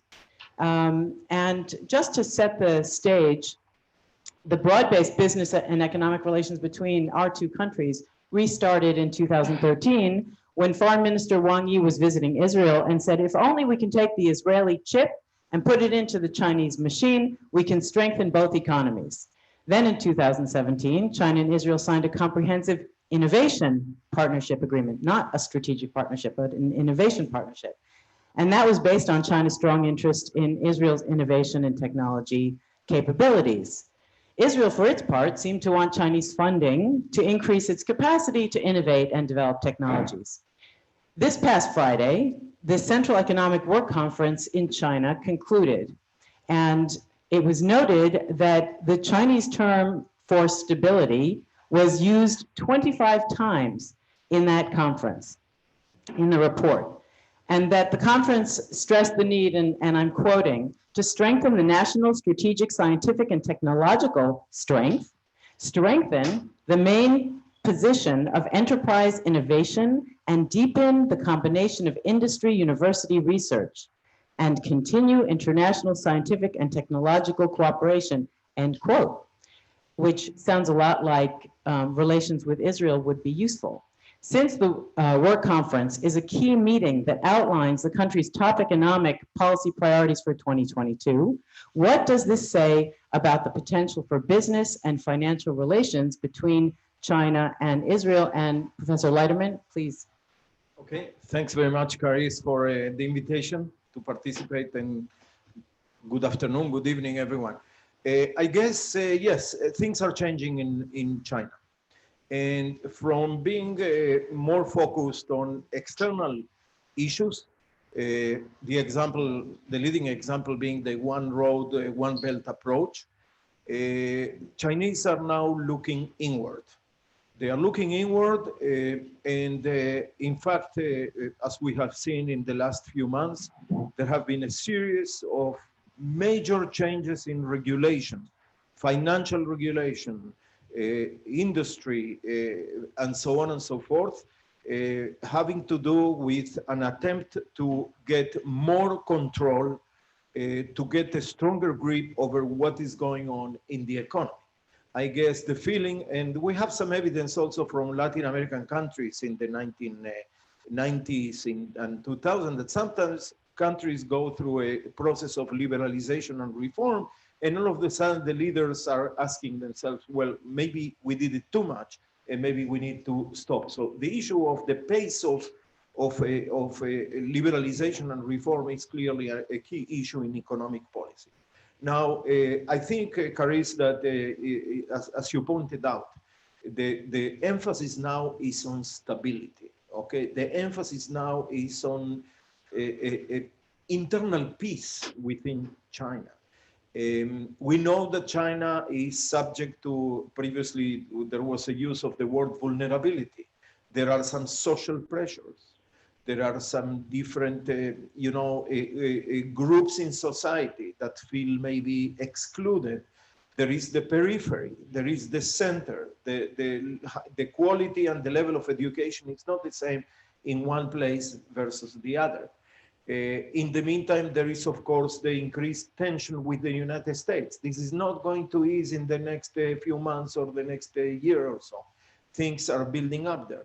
On the economic front, we are seeing more and more companies being asked by the Chinese government to delist from the bourses, from the New York Stock Exchange and other places, and move to Hong Kong. So that basically, I don't see this relation, the US and China converging anywhere, not to mention, of course, the possibility of something going on in Taiwan and something going on in other places. So I think that, getting right to your question, I very much agree with you that there are some windows of opportunity here for us in Israel to attempt to develop and strengthen the links. I guess we as Israelis have to set our minds to what is it that the Chinese need right now, okay? And what the Chinese need right now is indeed those elements that fit into their scheme, into their vision, okay? We are talking about a vision of more stability, of technological development. Let me add, Caris, also, all of a sudden, the Chinese are talking a lot about ESG, okay? About green, about the environment, a lot. I mean, you can say it's only talk. We don't know, talk is cheap, but you have to start there, right? So I think there is an attempt also to vis-a-vis the population to show some social sensitivity, to show some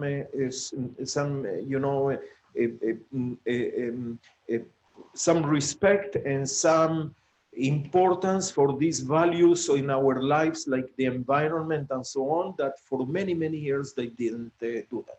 So I guess the homework that we need to do here is to attempt to fit in our activities and our cooperation with those elements in their wisdom, in their vision, that they will feel well with that, okay?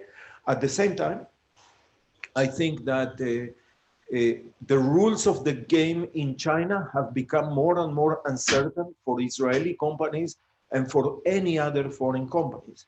So perhaps more clarity will be needed as to foreign investments and foreign companies and the treatment of those vis-a-vis foreign exchange controls, vis-a-vis capital inflows, capital outflows, et cetera, et cetera. We can expand on that later on. Thank you. Many thanks. Haggai, tell me about tech, innovation, business, China, Israel. He mentioned green, he mentioned environment. We heard from the work conference, all those connections. What's the perspective from the health side? Okay, first of all, I want to say thank you very much to Caris and Signal for inviting me and being in this conference. I think if I address the quote that you just gave us, this statement by the Chinese government, we know there is a difference between statements and what is done in practice, especially maybe with China and China-Israel relations. But I think in the post-COVID-19 world, all countries understand that there is a big link between healthcare and economic prosperity.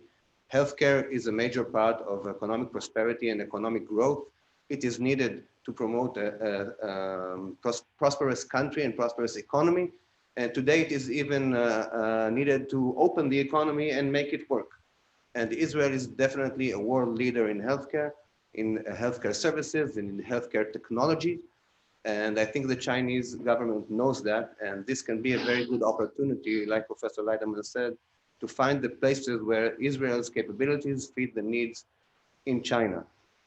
As one of our partners from China said in one of our meetings, Israel is an expert on going from 0 to 1. China is the world expert on going from 1 to 1 billion.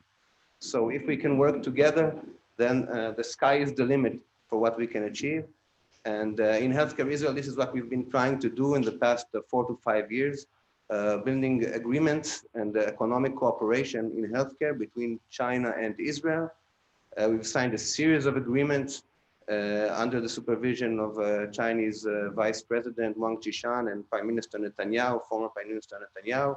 And we've built the Israel-China Hospital Alliance with over 100 hospital members in this alliance. And we're promoting large infrastructure healthcare projects in Jiangsu province, Hainan province, and other provinces in China. So I think maybe if the Chinese really back up these statements with budgeting, with allocation of resources, this is a great opportunity for Israeli healthcare businesses and healthcare system organizations to bring prosperity to China and also bring economic benefits back to Israel. If I may add this, thank you. If I may add a very small comment on healthcare. The headline of the Financial Times for many hours this morning has been today that there have been 2 cases of Omicron discovered in China, okay? We know that in China, the policy is zero COVID-19, right? Which is quite an extreme, I would say, policy for a country with 1.4 billion citizens. And now, I'm speaking now mostly as an economist, the reports were that there is a major industrial area in the south of Shanghai, and the Chinese are closing the ports because apparently one of these people came in a ship containing some goods, some merchandise, and this may be the beginning of maybe a whole sequence of closures, of lockdowns, given that they have this very extreme policy. So very interesting how we are talking about health, and I'm pretty sure Wall Street and financial markets are going to be impacted by this, because if now there are lockdowns and the Chinese economy begins to slow down a little bit, this is something that for internal purposes, of course, the Chinese will not like, but also for external purposes, this is not very good news for the world economy, even though, as we know, Omicron is not as terrible as COVID-19 in terms of the severity of the sickness and of hospitalization. Just a small remark. Thank you. So, just a comment. This is Peter from Beijing, from BFSU University, about the recent Omicron COVID-19 diseases found in China. There is one factor, considering that the Winter Olympic Game will be held January next year. So government is considering the most serious situation there. That's why they adopt the policy of clearing every cases. So it's really very extreme. And I admit there will be a very heavy hit on the economy. That's right, that's right. So the sacrifice is big. It's really big for the Winter Olympic Games. So that's all. Professor, let me just ask you, with respect to the economic work conference, which recently concluded, we'd love to get your take on how China's approach to the need for stability and the commitment to continuing opening up and reform, how this is going to impact business and financial relations between our two countries. You have direct experience, you've researched it, you've been here. We look forward to your thoughts on this. Okay, Chris, you asking me questions? Hey. Can you hear me? Can you hear me? You're talking Professor, to me? can you hear me? Yes, I'm talking to you, Professor Wang Dehong in Beijing. Okay, so you can call me Peter. That's simple, easier. Okay, Professor, can you please comment on the Central Economic Work Conference conclusion with respect to the need for stability and the aims of science and technological development and relations between Israel and China on a business and financial level? Okay, first of all, thank you very much for the invitation, Chris. My pleasure to join this meeting. I think you are right. In this year's Central Economic Work Conference, there were quite some hot topics. One of the topics you have mentioned just now about the stability for 25 times. Okay, that is a very hot topic recently.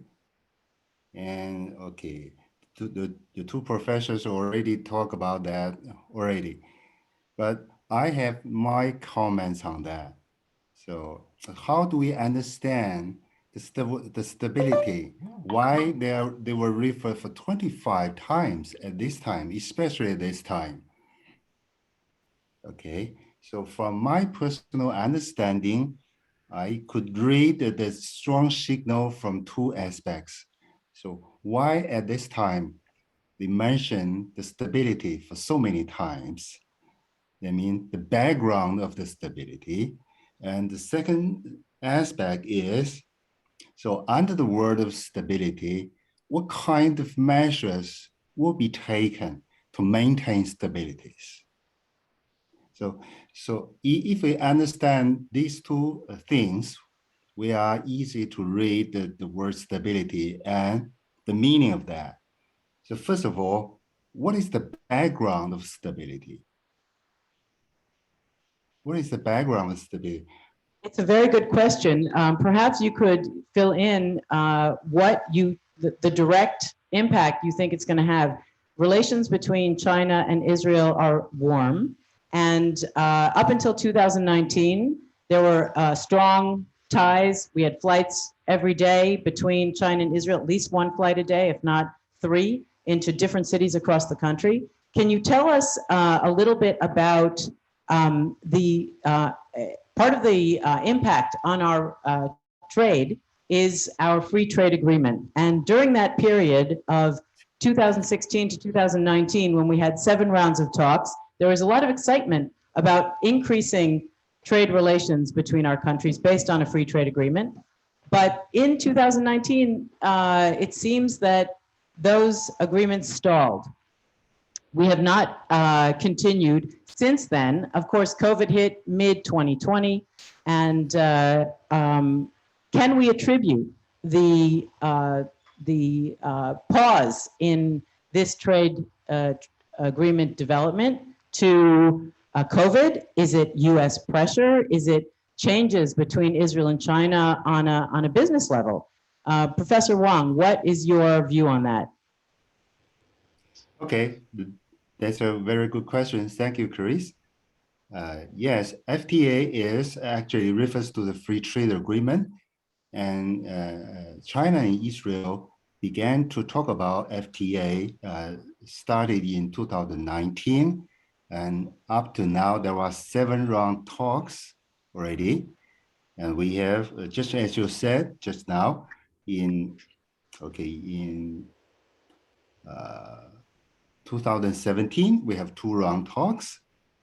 But Professor Wang, without going into detail about the rounds themselves, can you tell us about why you think they have come to a pause or a stop even in 2019, which is also a time when in Israel, we started to feel a kind of China fatigue, where many Chinese delegations came to Israel. And few of those delegations actually, they came looking for business, they came checking out technology, few of them actually invested. And little by little, the Israeli companies, which tend to be small, medium size, became a bit frustrated with the lack of business that resulted from all of this time invested. Is it possible that that has something to do with it? Do you have an opinion on that? Okay, so well, I think the question is why the FTA talk between China and Israel stalled for past. So personally, I think the most major reasons is the COVID-19. Okay, it's the major reason. While there are some other reasons such as US factors, okay, but I don't think it's the biggest reason because for COVID-19, at January 2020, the city of Wuhan locked down. Just starting from the beginning of the year, the city locked down. and the whole attention of Chinese government tend to fight with the COVID-19 pandemic diseases. And starting from January 2020, even until most recent months, there were still lots of epidemic situations in China. And government takes some of we call extreme policies to clear every cases. But there is a great sacrifice to economy. So, and now most of government attentions are on COVID-19, pandemic diseases, rather everything else. So you So- basically, you would say that the China's bandwidth is not large enough to address the free trade agreement talks at the same time they're dealing with COVID. Professor Leiterman, what is your view on why those free trade agreements, which between 16 and 19 had so much enthusiasm, so many rounds, and now we haven't heard anything for the last few years? I don't think I'm an expert on this issue. I really didn't get deep into the free trade agreements, but so I guess I want to be very honest and sincere. This is something. It's a specific question that I will need to. Maybe someone in the audience knows. There is someone here that is an expert on free trade agreements, and maybe he can help us. A good friend of mine. So I'll pass on that question. Okay, so let me move on and ask, for the past few decades, the leadership of China has pushed very hard for GDP growth. And now we are seeing something that looks like a kind of re-education of the entire system, which is lowering this stress on the growth of GDP and focusing on something called common prosperity. And even at the same time, there's been a number of regulations on the private and SOE sectors, state-owned enterprise sectors, which is cut back on business development. We saw it with Alibaba, we saw Didi. A number of huge companies have held back IPOs due to change in regulations. We also see it, of course, in the real estate market with new regulations that have caused Evergrande, with 1 million houses in development, going bankrupt. And so at the same time, the government is putting a lot of verbal support behind entrepreneurs. So my question to you is, how might this affect business in Israel and beyond? And Haggai, can you give him the mic? Yes. Yeah, thank you. And then I'll answer. Sure. From my knowledge of the idea of common prosperity, I think definitely, like I said earlier, healthcare is a major part of it. You need a healthy environment, healthy citizens to maintain a high socioeconomic, an advanced economy, an advanced country. And you need a quality and robust healthcare system if you want the workforce to work and the prosperity and the economy to grow.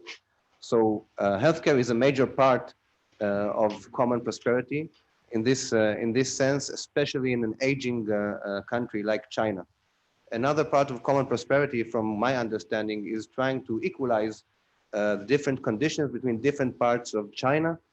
And if there is this policy in China, then we need to know that the infrastructure for healthcare is very poor in lots of areas of China. In the farther more western parts of China, the infrastructure for healthcare is very poor. So this can be a very good opportunity, like I said earlier, for Israel, because we have a lot of Israeli health technologies, health services, and if there will be will from the Chinese government and Chinese provinces to buy made in Israel technology, made in Israel services even, then this could be a very good opportunity for both sides. The prosperity of China will benefit from it, and also Israel's economy and Israel's health system can benefit.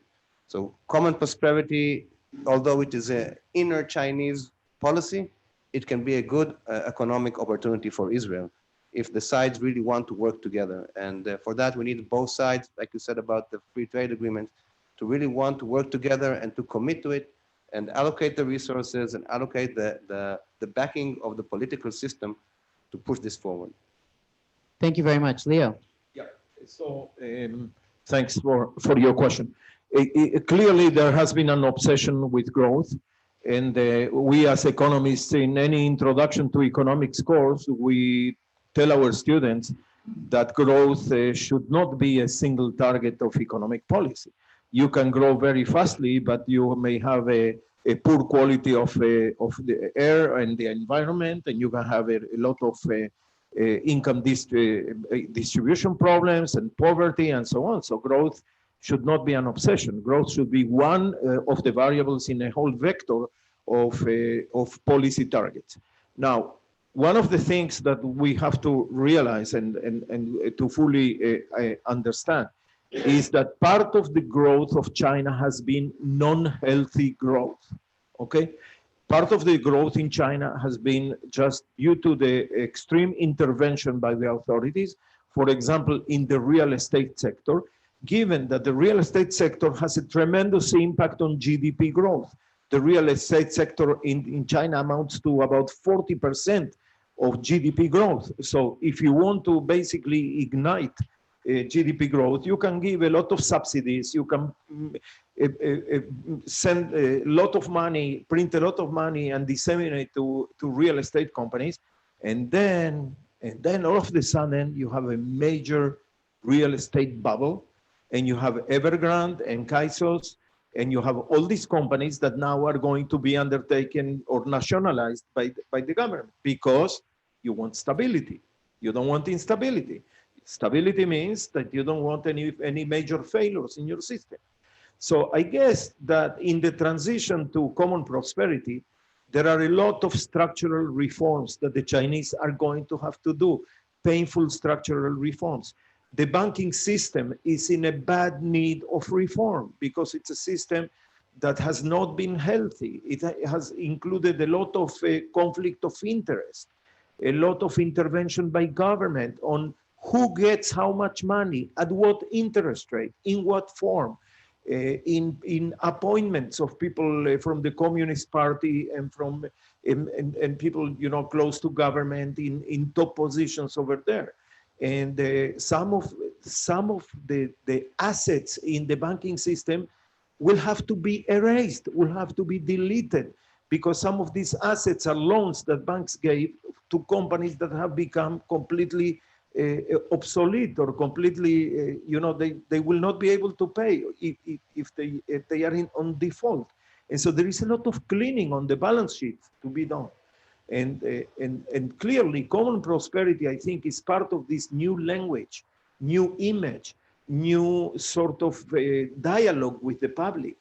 And it is due, as Haggai has said, and we know, the social and economic discrepancies, disparities within China have been increasing over time, okay? And you have the provinces in the periphery, and people are becoming, with internet and so on, people know what's going on here, and there they have more and more conscious of this inequality that has been growing over time. And so this is how the language changes. Common prosperity, yes, we want to grow, but we want to disseminate the dividends of the growth to all of the population and so on and so forth. Again, it is hard for me to pinpoint exactly what is it where we, as in Israel, we can help. But certainly issues like health, okay, digital health. Israel is very advanced on all the medical technologies. You can have a patient in one place in a periphery area, and if you have the digital connections, the best doctor in Shanghai can probably talk to that person and see the exam and give a good diagnosis of the situation and so on and so forth. Technology, maybe we can help develop a technological ecosystem in some of the areas of the periphery, okay? But of course, for this, you need well-educated people in the periphery. I'm not sure that our education system is that good that we can teach the rest of the world, and so on and so forth. But I think there have been some areas where the joint participation, the common participation between private sector and public sector in Israel in major projects has been a very good one. You know, our road number 6 is one example. Infrastructure, you involve the private sector, government gives some warranties, and so on and so forth. So I think there is going to be plenty to do, but once again, I think the guiding principle should be to say, if I could say to the Chinese, tell us where can we help you achieve your vision. Thank you very much. Professor Wang, tell us about common prosperity from your perspective in Beijing and how it fits in with the science and tech developments that were talked about in the work report.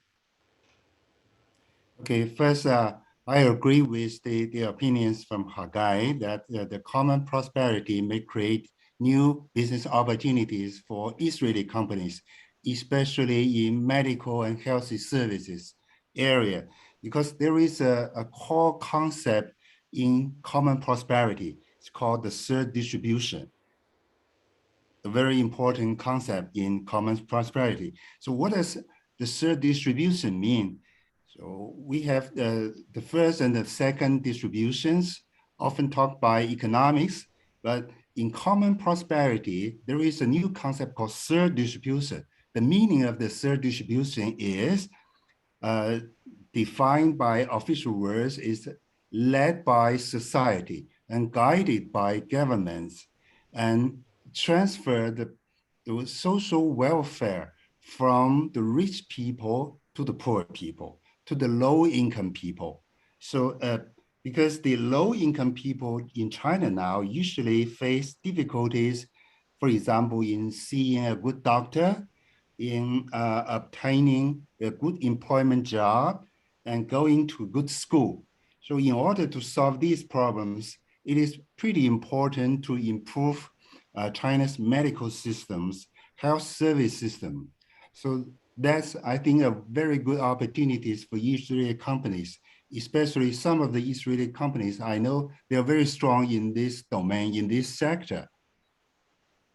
Well, thank you very much. We're coming to the end of this session, and I would just like to ask for 1 minute from each of you on the issue of, we heard a lot in the former sessions about the China-US competition or rivalry, and how might this affect the technological innovation cooperation between China and Israel in the context of that rivalry between the two major countries.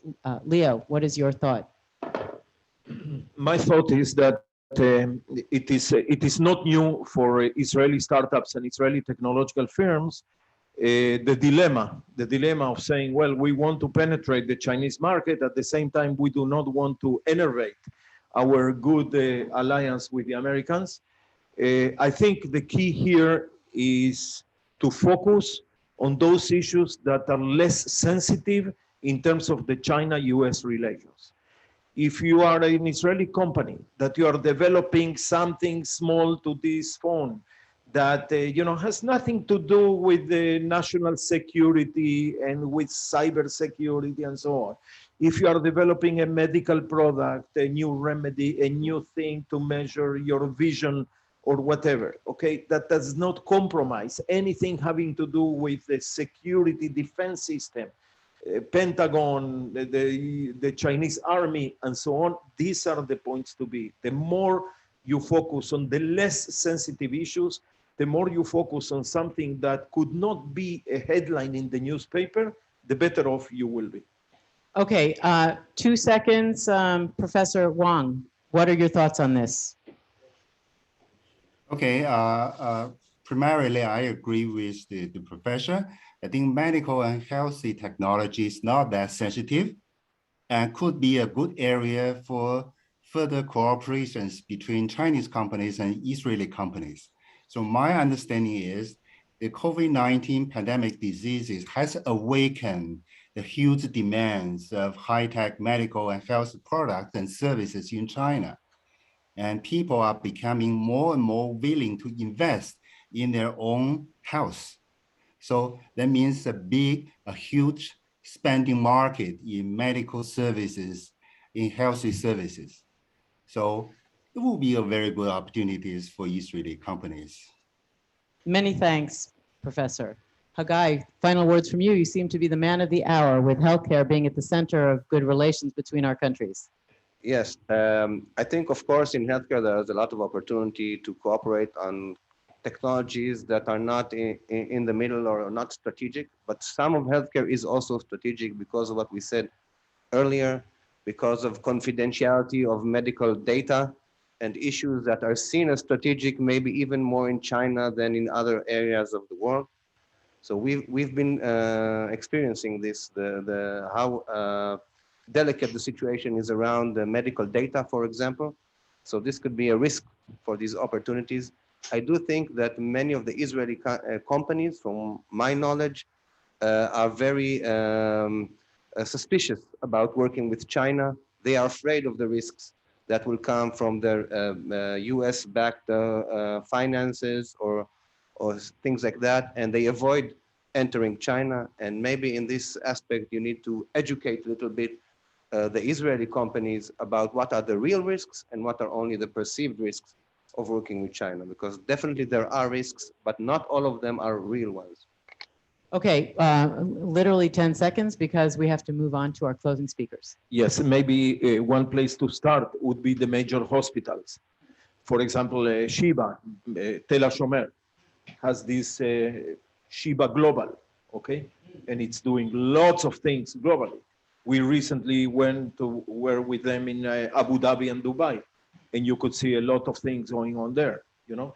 And again, digital and so on. So I think the risks that you mentioned, Haggai, could be, you know, you're a major hospital, so take it or leave it in some sense. And anyway, thank you. Okay, I want to thank my speakers very much for an interesting discussion on business between our two countries in spite of US-China rivalry. And now we are going to move on to the final section of the conference. We will have a speech now, a presentation from a very good friend of ours and a very esteemed colleague, former military advisor to India's National Security Council, General Kandari. General, the floor is yours.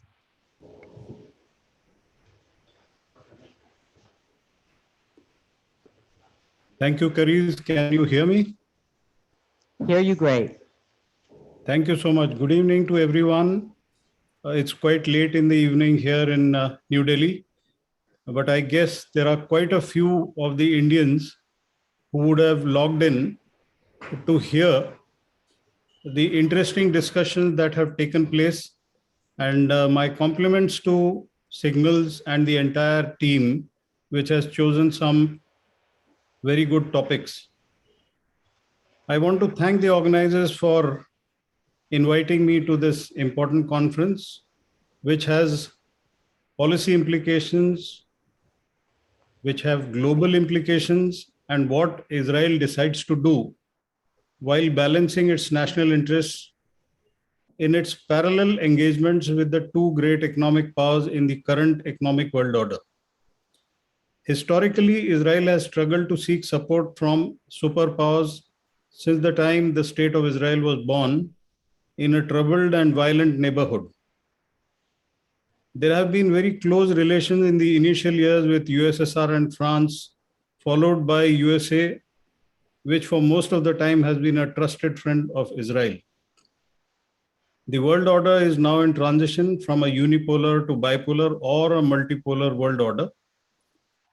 Now with the China dream getting to be real and its aspirations of becoming a power to be reckoned with globally, most of the nations find themselves revisiting their alignments and seeking solutions for future engagements. Israel possibly is also in such a situation.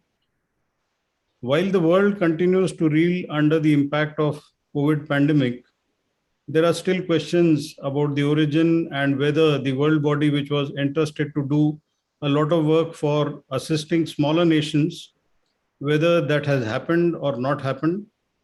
But at the moment, suffice to say, the economics of all nations have suffered, possibly except China.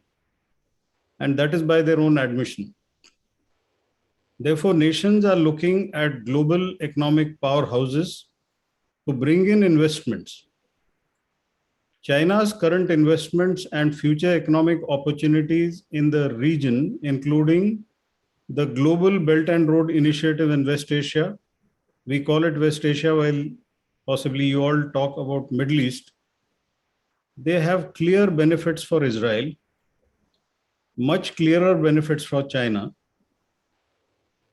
Israel trades with China and the USA in a very major way. Thus, a dilemma for the way forward, if I were to look at it in a binary manner. While traditionally the US-Israel relationship has been very close in terms of economy, technology, and in the shared values, US is like a second home to a majority of the population from Israel. There would be obvious questions in the minds of the Israeli population when Israel will have to weigh the options between US and China in a more pragmatic way. Maybe the time is not right now, maybe in the next few years, maybe in the next decade. And that has to be seen in light of a possible risk of annoying the United States, which has been a long-standing ally of Israel. All those issues which have been discussed, that possibly US is retracting, is possibly unable to meet the kind of obligations that it is expected to, those will remain because each nation has its own interests. China's interest in the connectivity corridors in the entire world, and coming specifically to your part of the world between Red Sea and the Mediterranean Sea, from the ports of Eilat to Ashdod, offer multiple advantages as a land bridge between the continents of Asia and Europe, especially as an alternate connectivity option to the Suez Canal to overcome risks of Suez Canal closure. It has definite benefits of redundancy. Such a lucrative infrastructure option of geographical modification would lead to positive economic engagements and to a level entanglements which can make the neighborhood relatively stable with China's initiative. This obviously would come with a cost. That's my guess.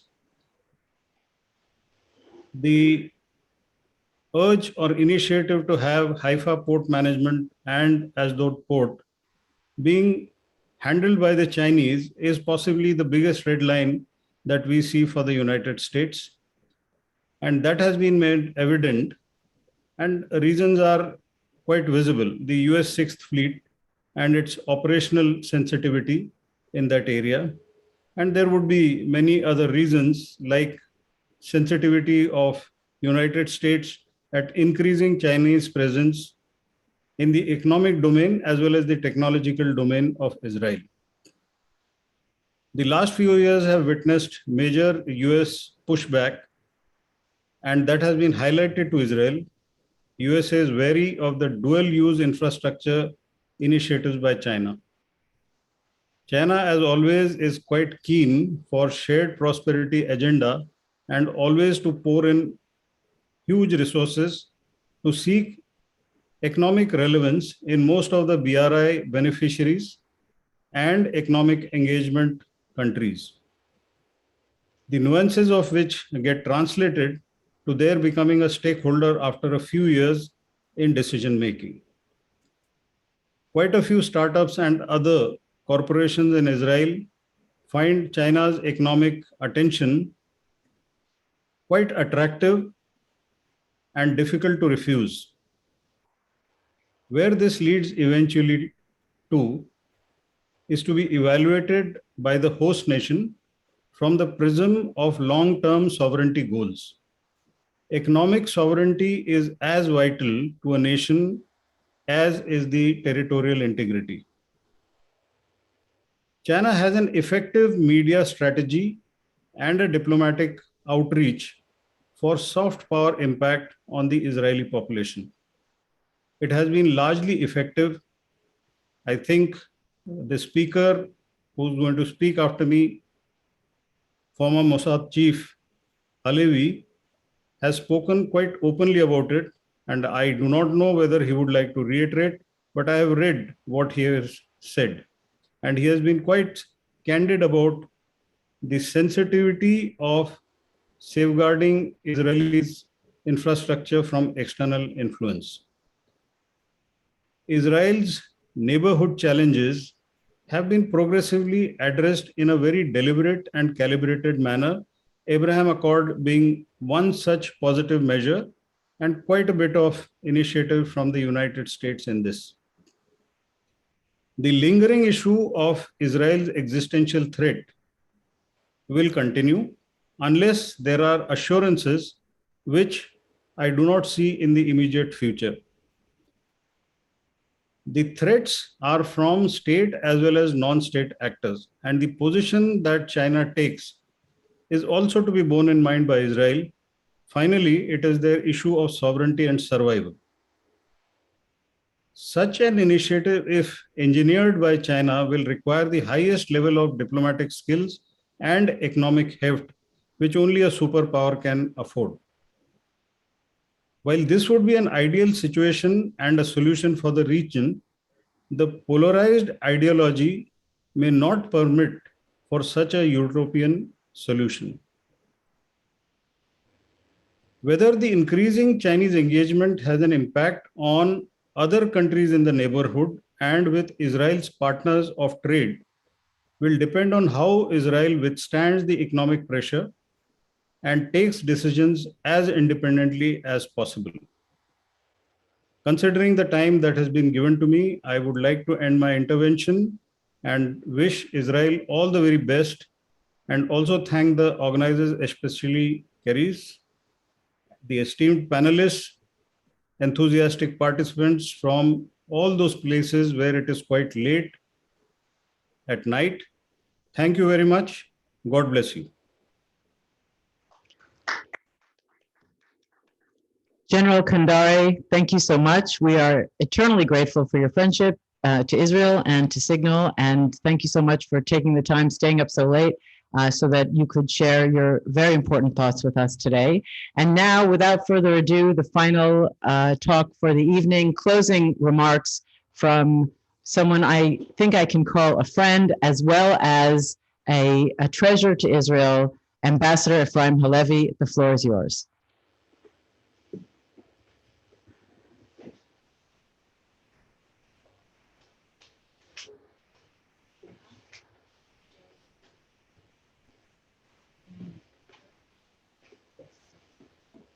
Ambassador, can you start talking and then unmute yourself?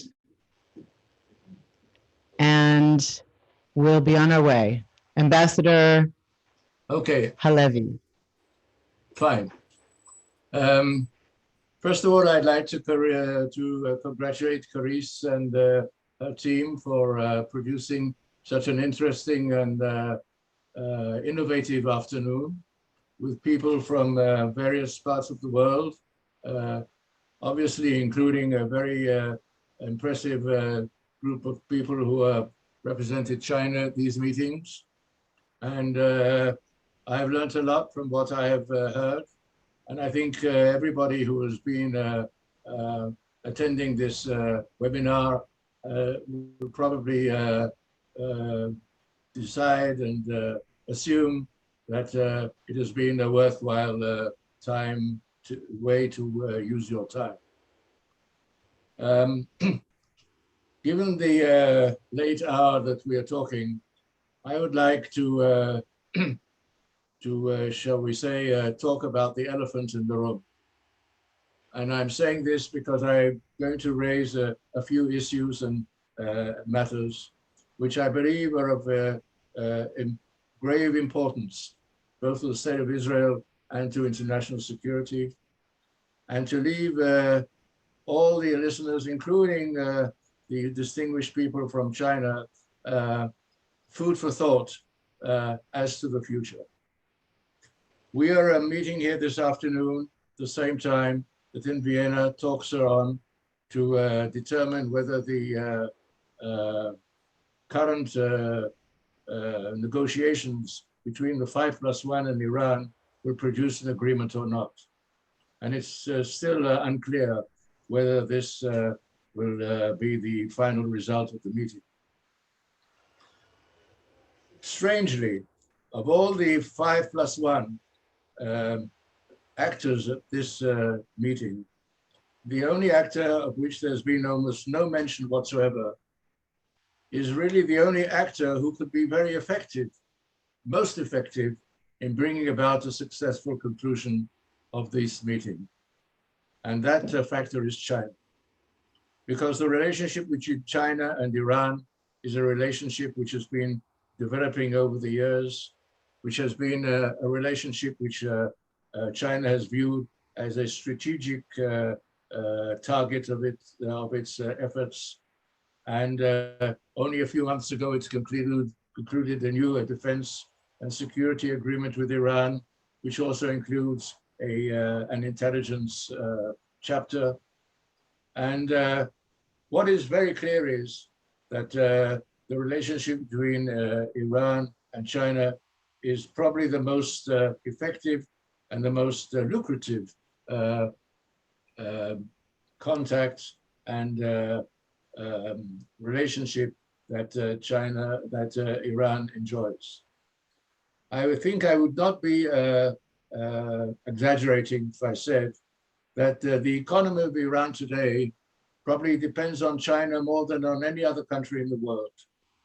And I believe that for a variety of reasons, this not only deals with the direct economic support that China is giving to Iran, but also very, very significant support in other issues concerning the economy, concerning the currency, concerning the future of Iran's economy and the future of the people of Iran, who are now suffering enormously because of climatic and other events. Only a few weeks ago, there was a major event in Isfahan in Iran where the farmers rose against the regime because water was no longer there for the population, not only for the farmers, but also for domestic use. And the Iranian regime had to resort to very tough measures in trying to restore law and order. I think that at no time that I can imagine did China have the opportunity to make us a contribution to world stability than at this particular point in time in Vienna. But I have no idea what the Chinese position is, and I venture the thought that maybe nobody else who's listening to us really knows what the Chinese position is. But I do think that this means to say that if we do not understand what the Chinese position is for a variety of reasons, this means to say that we need much more dialogue with China on all levels. We need much more dialogue with China also in track 2 and track 3 circumstances. We have to understand more what the end game is of China in the Middle East, if it has one, and I'm sure that they do have one. And it also means to say that we have to understand better some of the events which have been taking place in the military area, which have somehow disappeared under the radar. And I am referring, amongst other things, for instance, to Djibouti. Djibouti, as you probably all know, is a very important strategic country on the shores of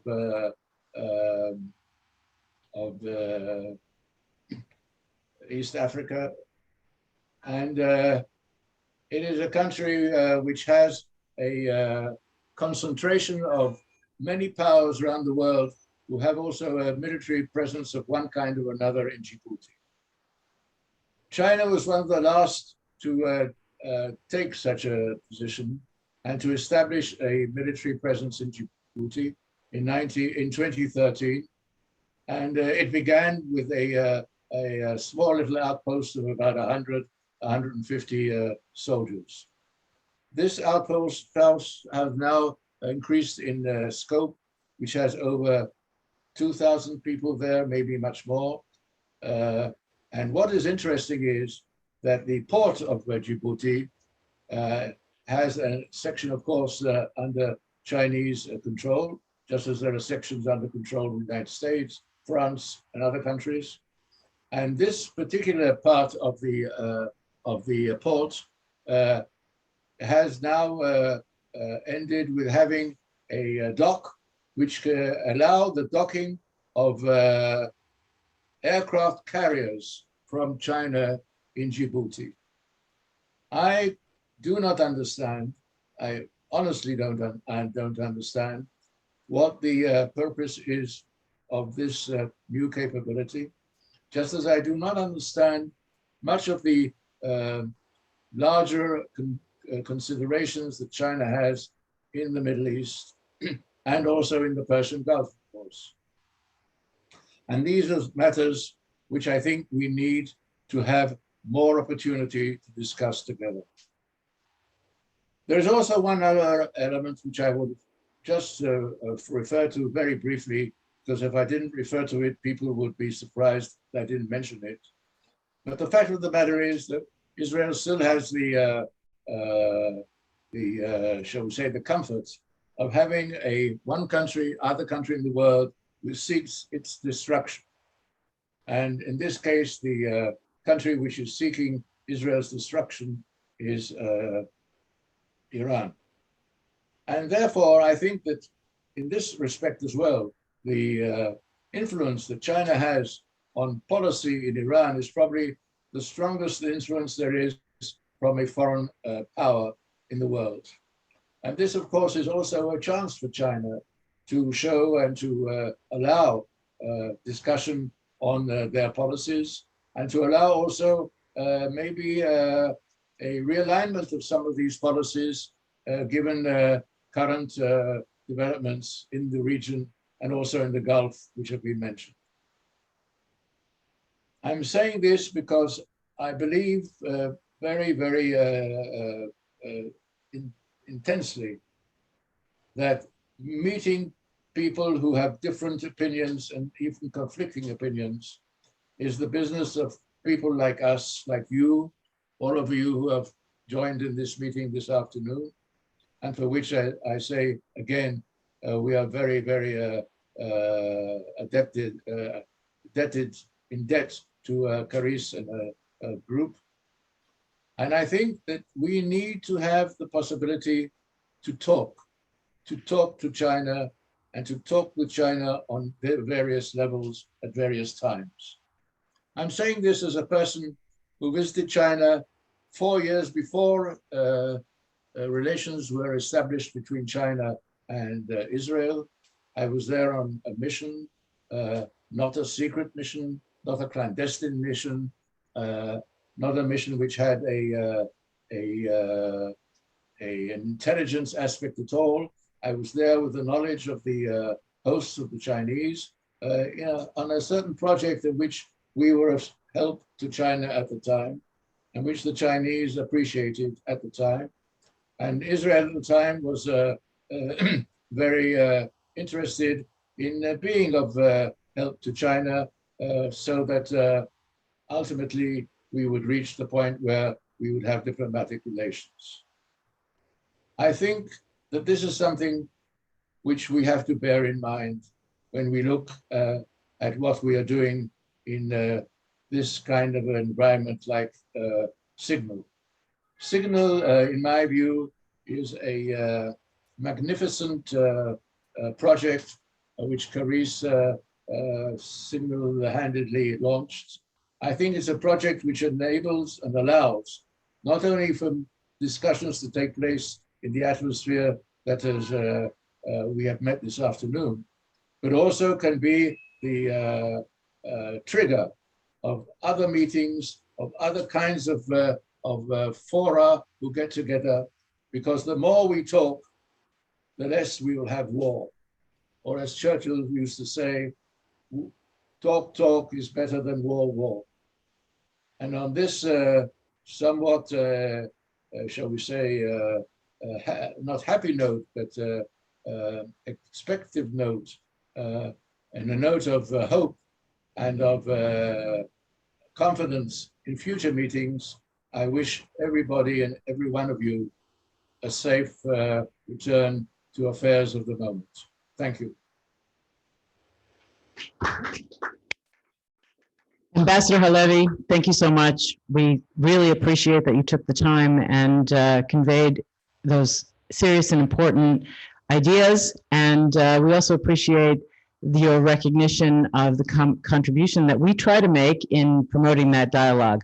Now, I would just like to thank everyone for staying with us at such a late hour and for all afternoon in Israel and around the world. It's been wonderful to have you. We look forward to seeing you next year. Thank you to Tommy Steiner and to all of our speakers.